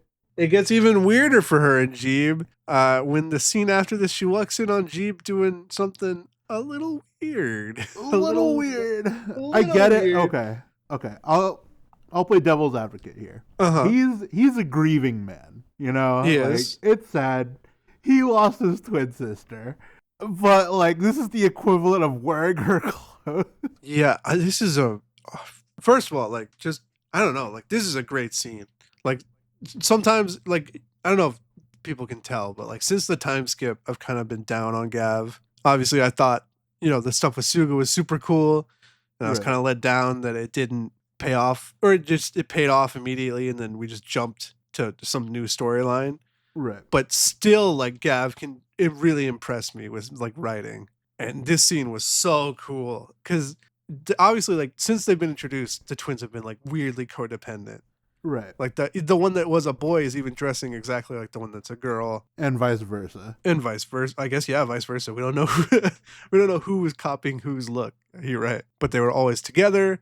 And then the thought of them being broken up is what caused them to like fight against Shoma. And then Jeeb, like when Sheeta got killed, Jeeb would have like a mental breakdown. And like this scene of him like staring himself in the mirror, and then he trades out his little I don't even know what you call him, like the dummy face. Yeah. For hers that he still kept after she died. And he's like looking at himself in the mirror as her and talking about like how much he loves her. Or like he wants to be with her. Like Mhm. it's so well written and Mhm. just creepy and scary. And it's like, man, you really feel his level of obsession. You feel his like level of obsession, his grief, his codependency, and like what a scene that would never be touched in like American children's show. Oh, absolutely not. Like, especially with the current climate, they're not touching on this gender dysphoria, my guy.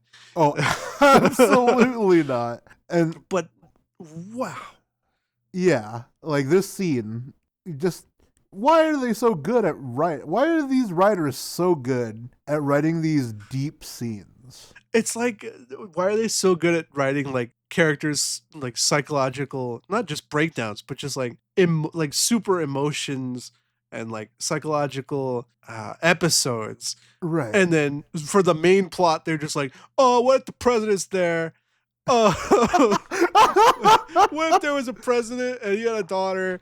And then, oh, what if everyone's running around looking for a baboon? Ha ha ha. Okay, so you're right, 100% right.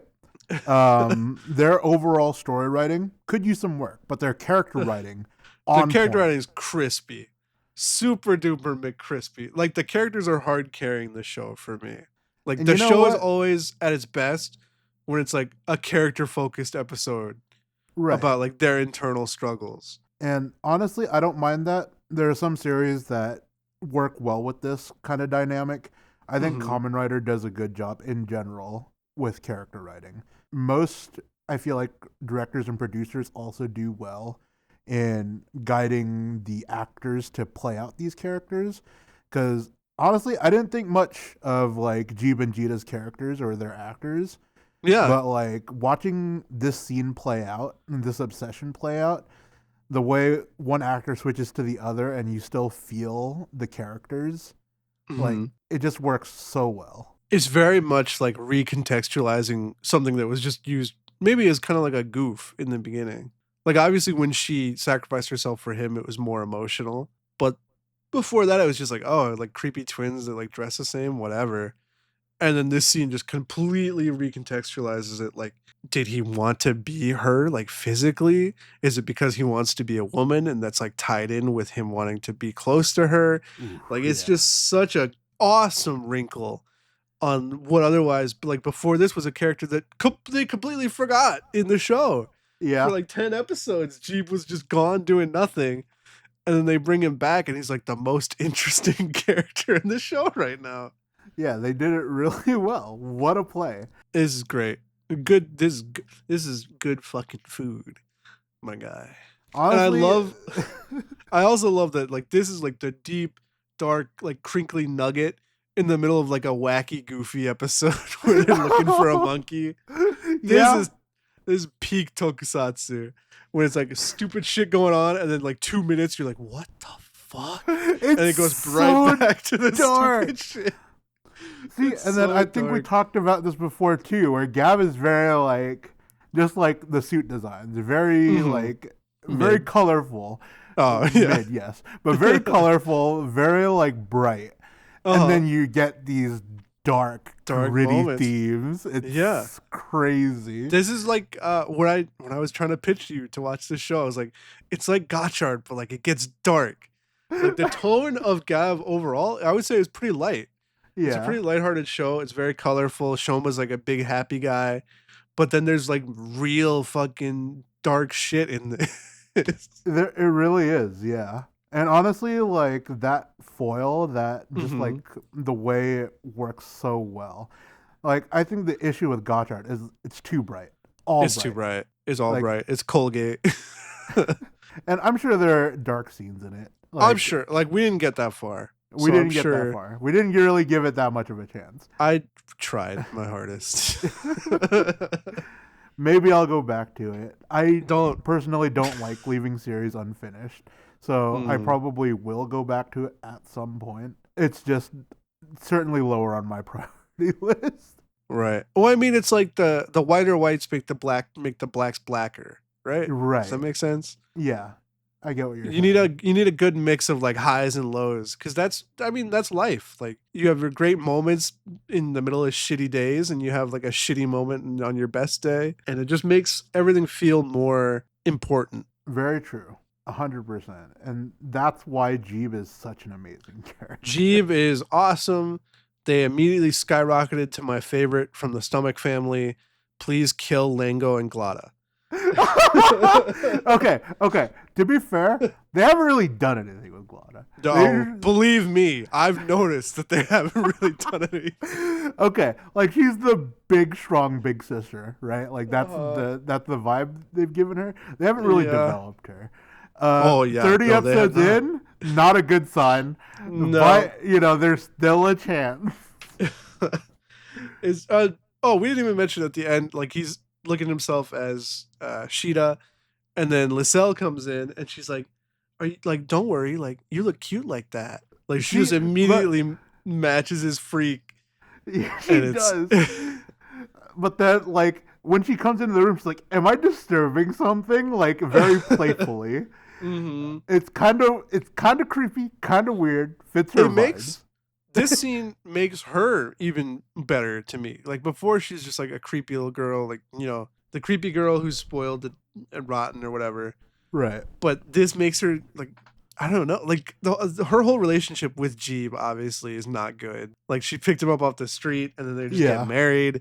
It's very sketchy, and to see her like just straight up enable a psychotic breakdown, like you look cute like that. You should look like that. Oh, meanwhile, like they're not even confident in what they look like. To the point they're looking like their actual dead sibling. Like it's so good. When you frame it like that, oh my god! I didn't even. It is a super toxic relationship. Oh my god, it's a toxic relationship. This is peak. This is peak Gavv right here.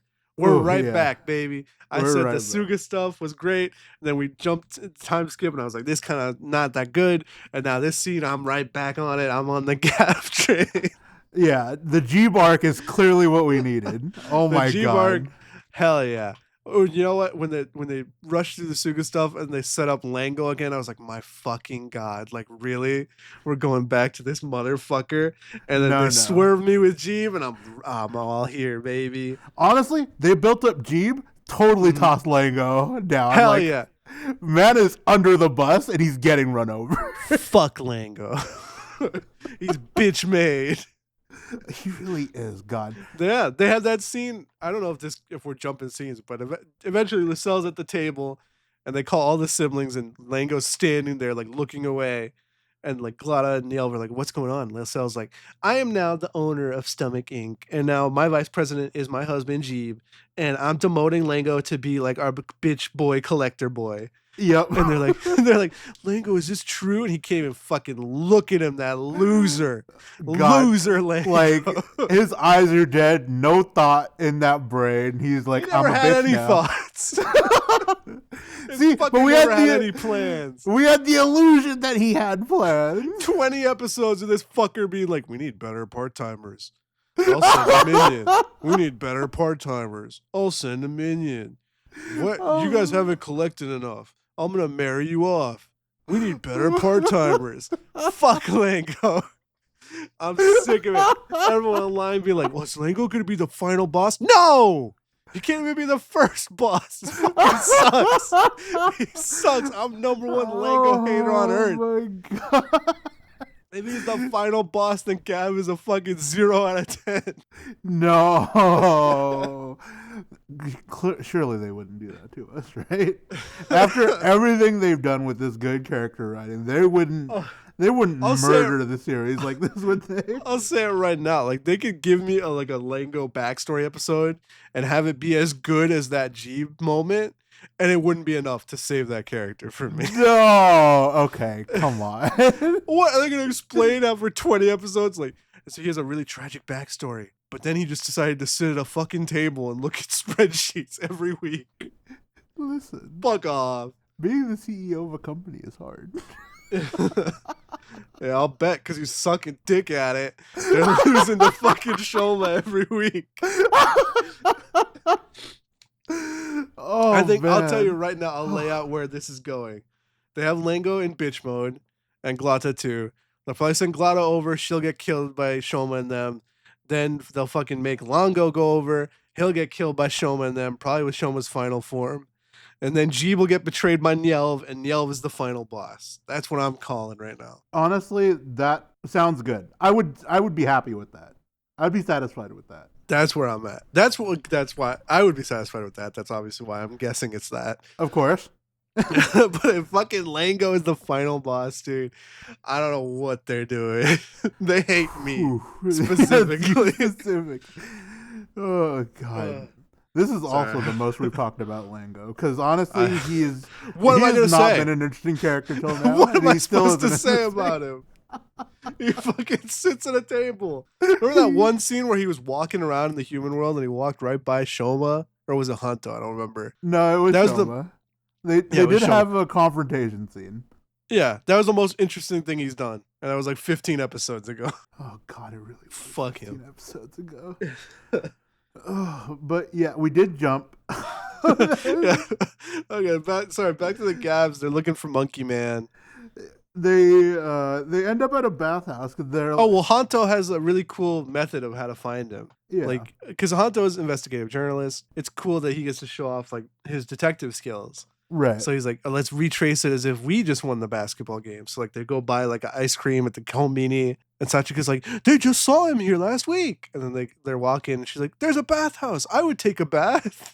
Yeah, and then Shoma is like, what the fuck is a bathhouse? And they introduce the concept of bathhouses to Shoma. Mm-hmm. And he really, really likes the idea of being naked with Hanto and Lakia.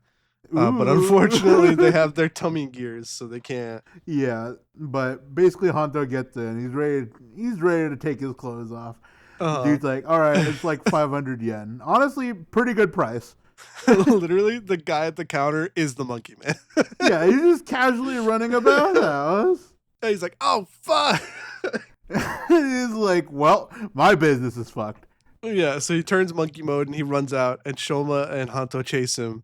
And then Lakia, again, being the smart one, turns to Sachika and is like, is there a place like nobody goes here?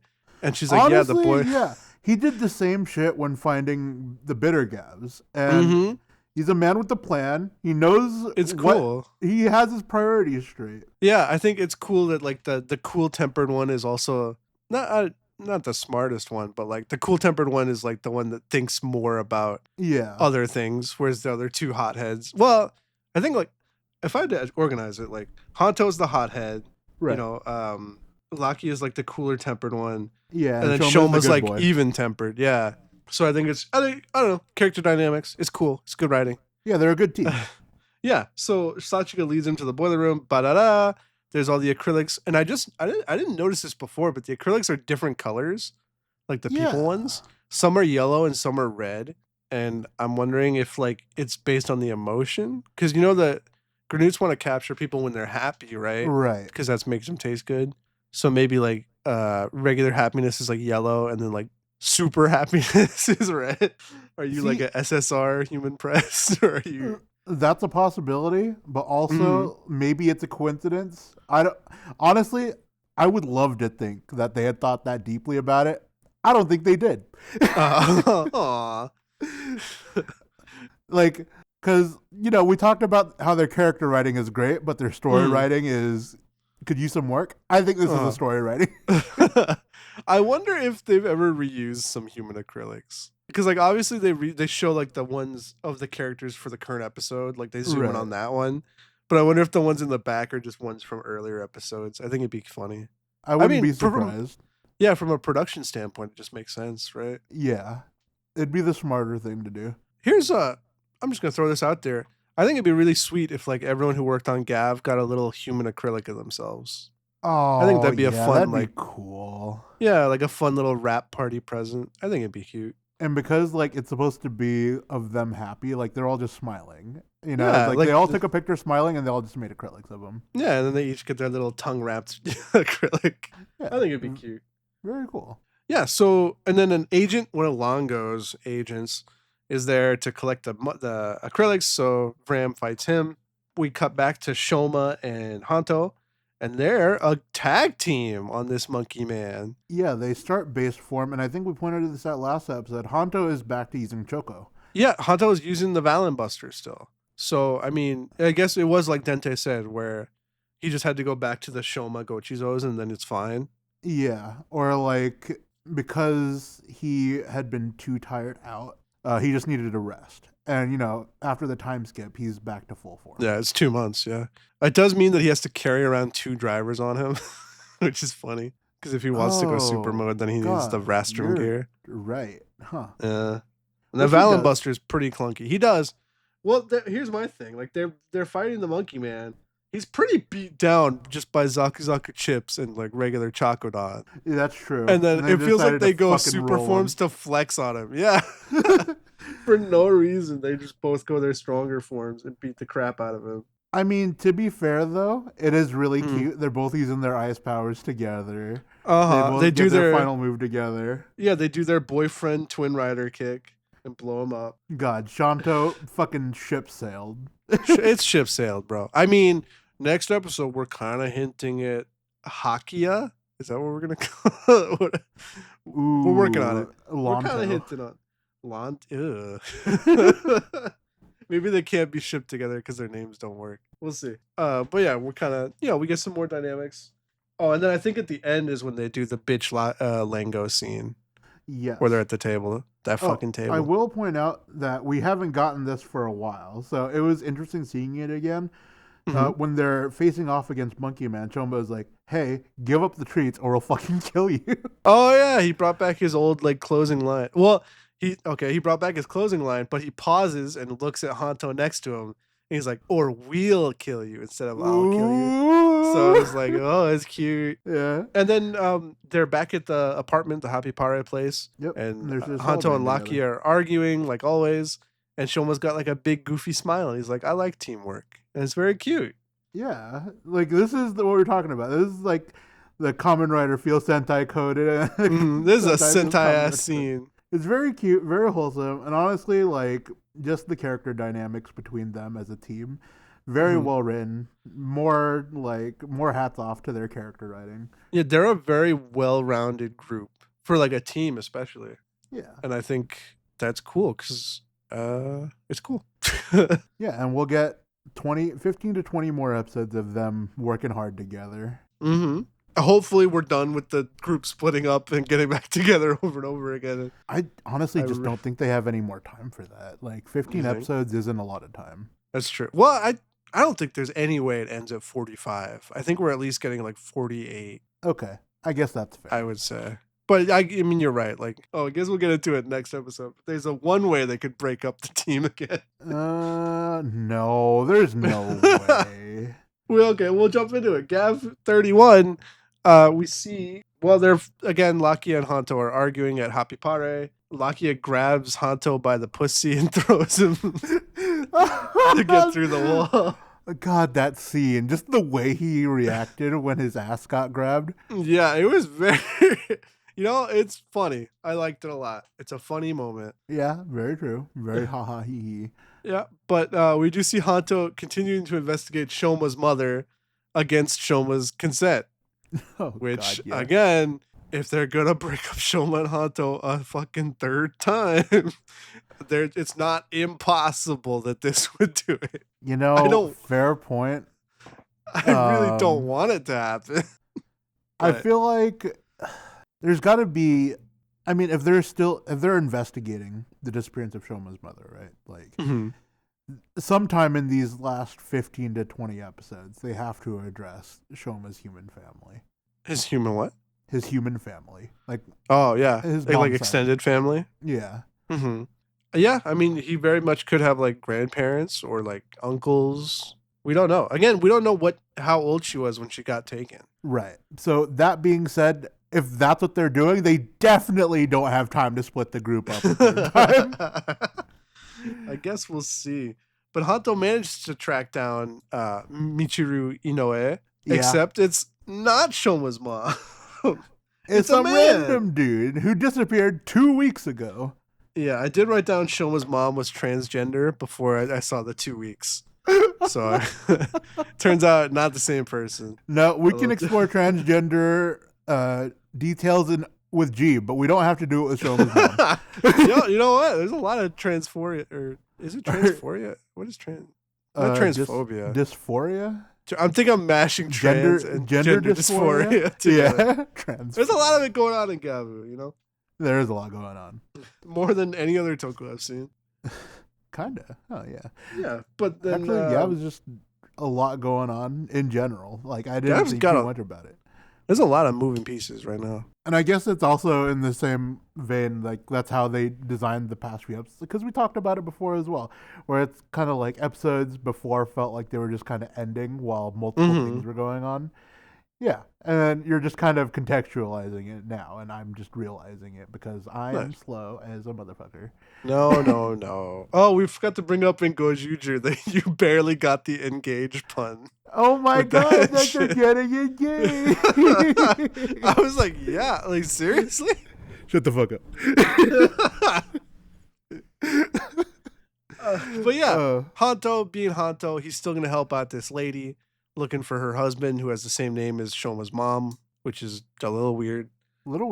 It turns out he was going to go get a haircut, and it leads him to the barbershop where he runs into Lakia. Yeah, they're both on their way to the barber shop, and Lakia's like, "What the fuck are you on this fucking lead to? I'm trying to get to this barber dude," and then Honda's like, "What the fuck? I'm looking for the barber dude." So they're both kind of going. Obviously, they've been arguing last 2 episodes. It's like the friend of my friend is not my friend kind of thing. Yeah. It's a lot of fun this episode. Shoma's boyfriends getting into it with each other. Listen, polyamory isn't easy. Not everyone's on the same page right off the bat. How unfortunate for Shoma that his boyfriends can't get along. He's fine. He's going to talk to the creepy Candyman again. Oh, you're right. He does do that. Yeah, we see another instance, the Candyman. Shoma eats a little caramel. He poops out a caramel gochizo. He's hiding it from the Candyman. And Candyman's like, "Oh my god, did I make you sick?" He's like, "Oh, no. We're fine." No. Yeah, he's like, "Oh, no. It was tasty." But he gives no explanation for why he ran outside the store. And then he eats another one. Yeah, that's what we get from this. Again, Candyman, something going on. Yeah, why are they going back to him? He has to be important, 100%. If this leads nowhere, I will be so upset. If this leads nowhere, it'll be exactly the same as Lango. Oh, God. Cutting back to our friends at the barbershop, they go. Hanto's like, "Let me handle this. Like, you're too direct. You don't know how to be human." Yeah, he goes in. You're shit at working with people. Listen, I don't want to insult anyone's looks. I am very ugly. But this fucking barber, the actor they got for him, looks like a serial killer. I just want to say that right now. Yeah, I got Sweeney Todd vibes immediately. I don't know if it's the way they're shooting him or what, but it's like I walked into Zodiac by David Fincher. Like, this guy has killed people. You can just see it by looking at him. I mean, literally, he has killed people. I mean, in the show, yeah, he has killed people, but I think the actor may have also killed people. You know what? Fair point. And we got a really cool, like, tense detective scene where, like, Hanto's trying to bait him into, like, revealing his hand. Yep. And I was, like, super into it. I was like, this is cool. And, like, the music's, like, a little dark. And the way they're shooting the creepy-ass barber, he looks fucking scary. And then Lakia walks in and is like, "Hey, you're a fucking granny." Yeah, and the guy's like, "Lakia, blah, blah, blah."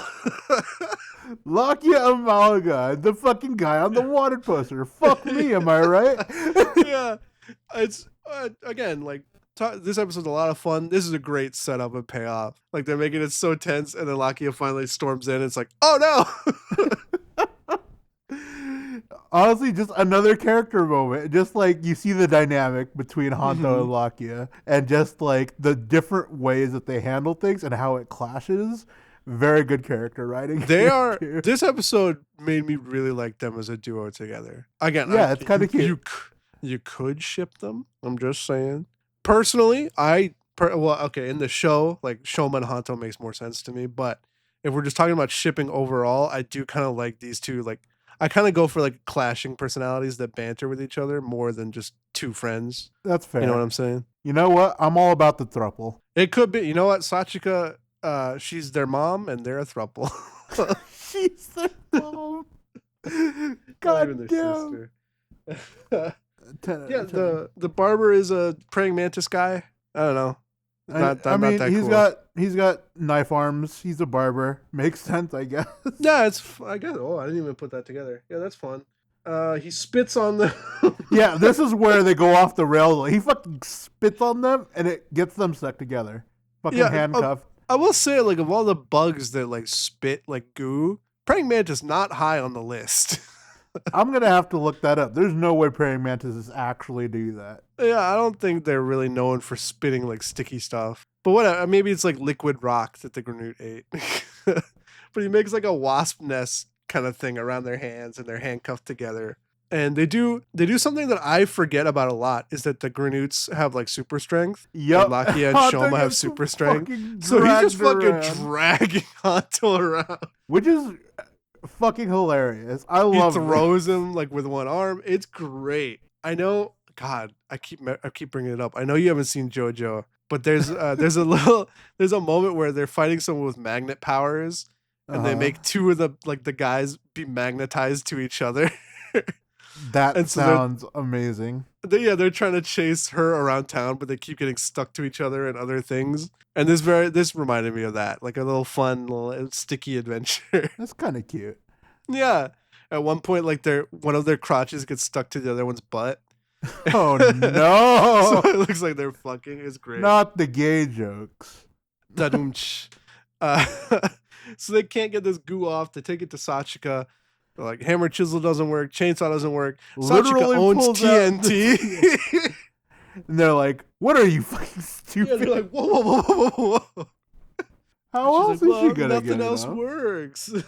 You know, 10 out of 10. They knew how to escalate a scene. They know how to escalate it comedically, and also Sachika will fucking go there for her friends. Pull out the explosives, boys. And then we learned that Lakia can speak Gochizo. Some little Gochis come up. I just think that Hanto is very bad at interpreting meaning. And Lakia is just a little bit more in tune with people. I mean, Hanto can't speak. You know, Hanto's not Granute. He's like, hey, jump into my fucking Valen Buster. You want to jump in here? And they're like, fucking no. What are you, stupid? And Lucky is just like, you found him? Okay, tell me where. And then he drags Hanto out the door again. Yo, oh man, it's so great. Just great. Just a lot of fun. They find the praying mantis guy, and it turns out his own moves can cut through his goo, which makes sense. They're henching. Yep. And then fucking Hanto gets trapped in the pudding. That part, God, the comedy of these two being stuck together was done really well. I just love this whole thing. This is probably one of my favorite episodes. Yeah. I think like 27 and 28 are probably still my favorite for being like crazy, like dramatic and good. Yeah. But like this is an episode, if someone was like, why would I even like Kamen Rider? I would probably show them like this episode. You get the silly and the serious. Yeah. It's just it's so funny.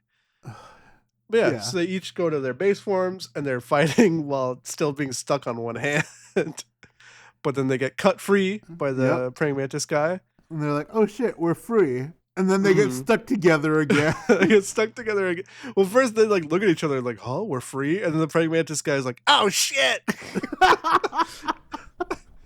And then he sticks him again. Yeah, then they get knocked down and he sticks him again, but this time it's hand to foot, which is awful. You think is going to be awful until Lucky just picks up his whole body and just fucking swangs him until they get cut free again. Oh, and then they both use like their super finishers and they beat the Praying Mantis guy. Yep, 10 out of 10. Honestly, just one of the funniest episodes of Gavv, one of the funniest fights for sure. They knew. Oh wait, they don't beat him because then they go look up close and it's like his shed skin, like he molted. He's Cell. And he's like, well, he got away again. Fuck us, I guess. Yeah, they're like, well, I got away and fuck. And then Laki is looking at this tree that got cut. And then we find out that, I don't remember if we knew that Como got like cut across the back. Like I know we knew he died. Yeah, I think in the scene there was definitely blood. So we should have known, but we don't make the connection. Yeah, so we get a little extra flashback to Como where we see a similar slash across his back. I doubt that the fucking Praying Mantis guy is the one who killed Como. I feel like that's going to be reserved. It's a red herring. Yeah, it's going to be reserved for like a more important character. But I mean, this is a two-parter, so it could be. Honestly, 9 times out of 10, putting my money on Glotta being the one that did it to Como. Oh, maybe. She does have like a scythe. It would give her something to fucking do.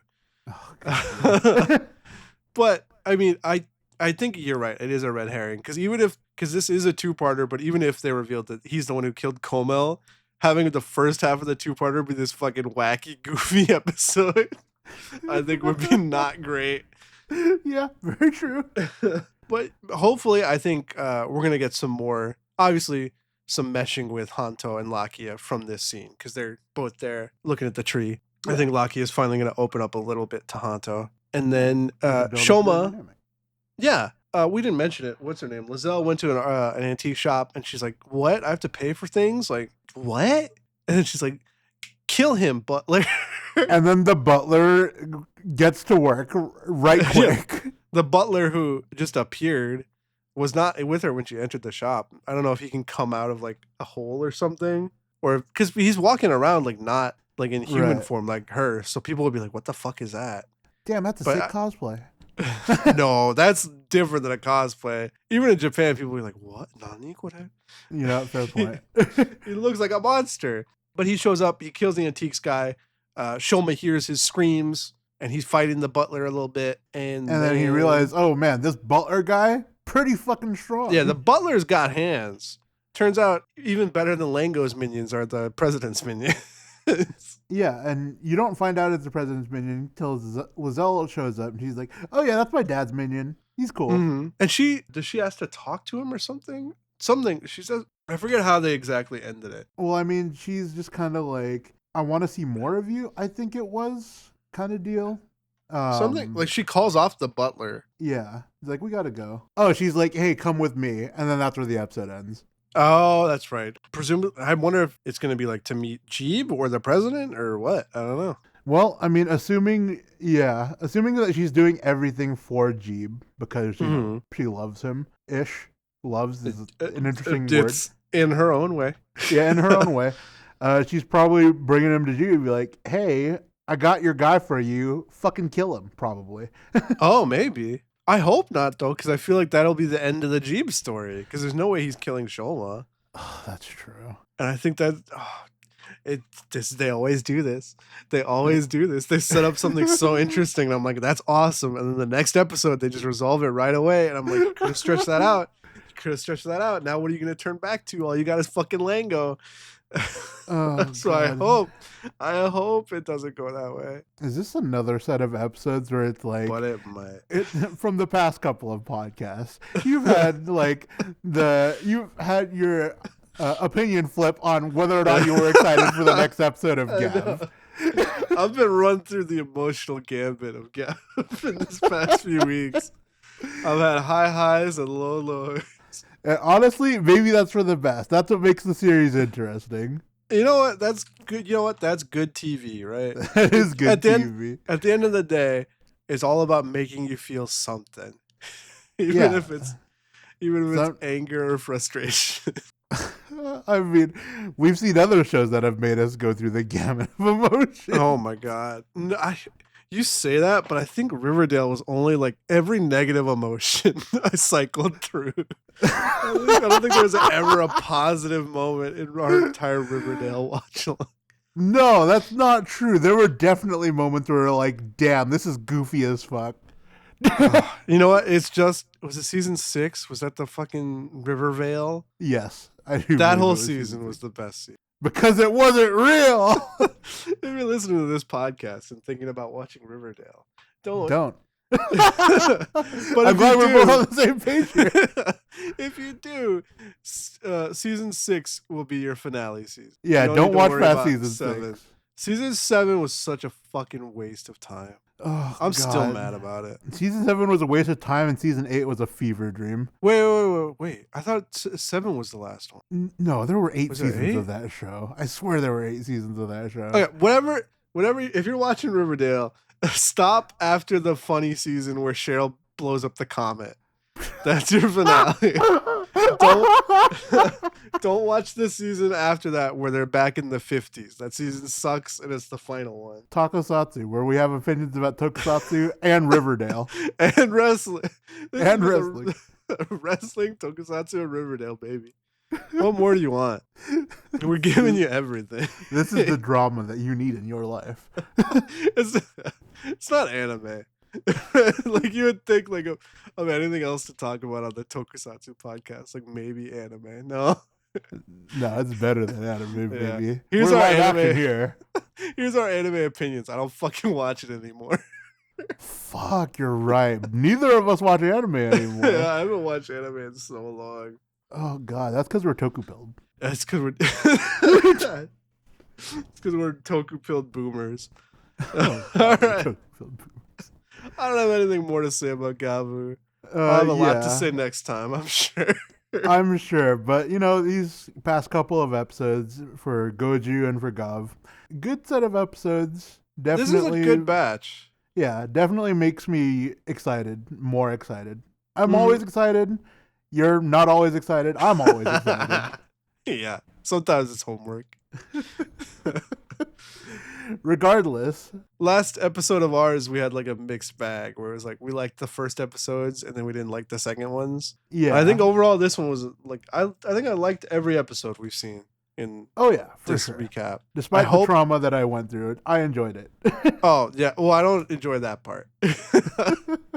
The trauma made it better, I promise. You know what we were talking about earlier? You got to have the dark darks and the light lights Very true. to make a match.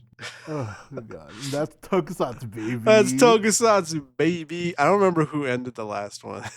I think me. I swear it was me. Oh my god. Let's just both go at the same time. No, you do it. You're better at it. Oh, this is us is Tokusatsu. Just two guys talking Tokusatsu. And other things. Bye. Bye.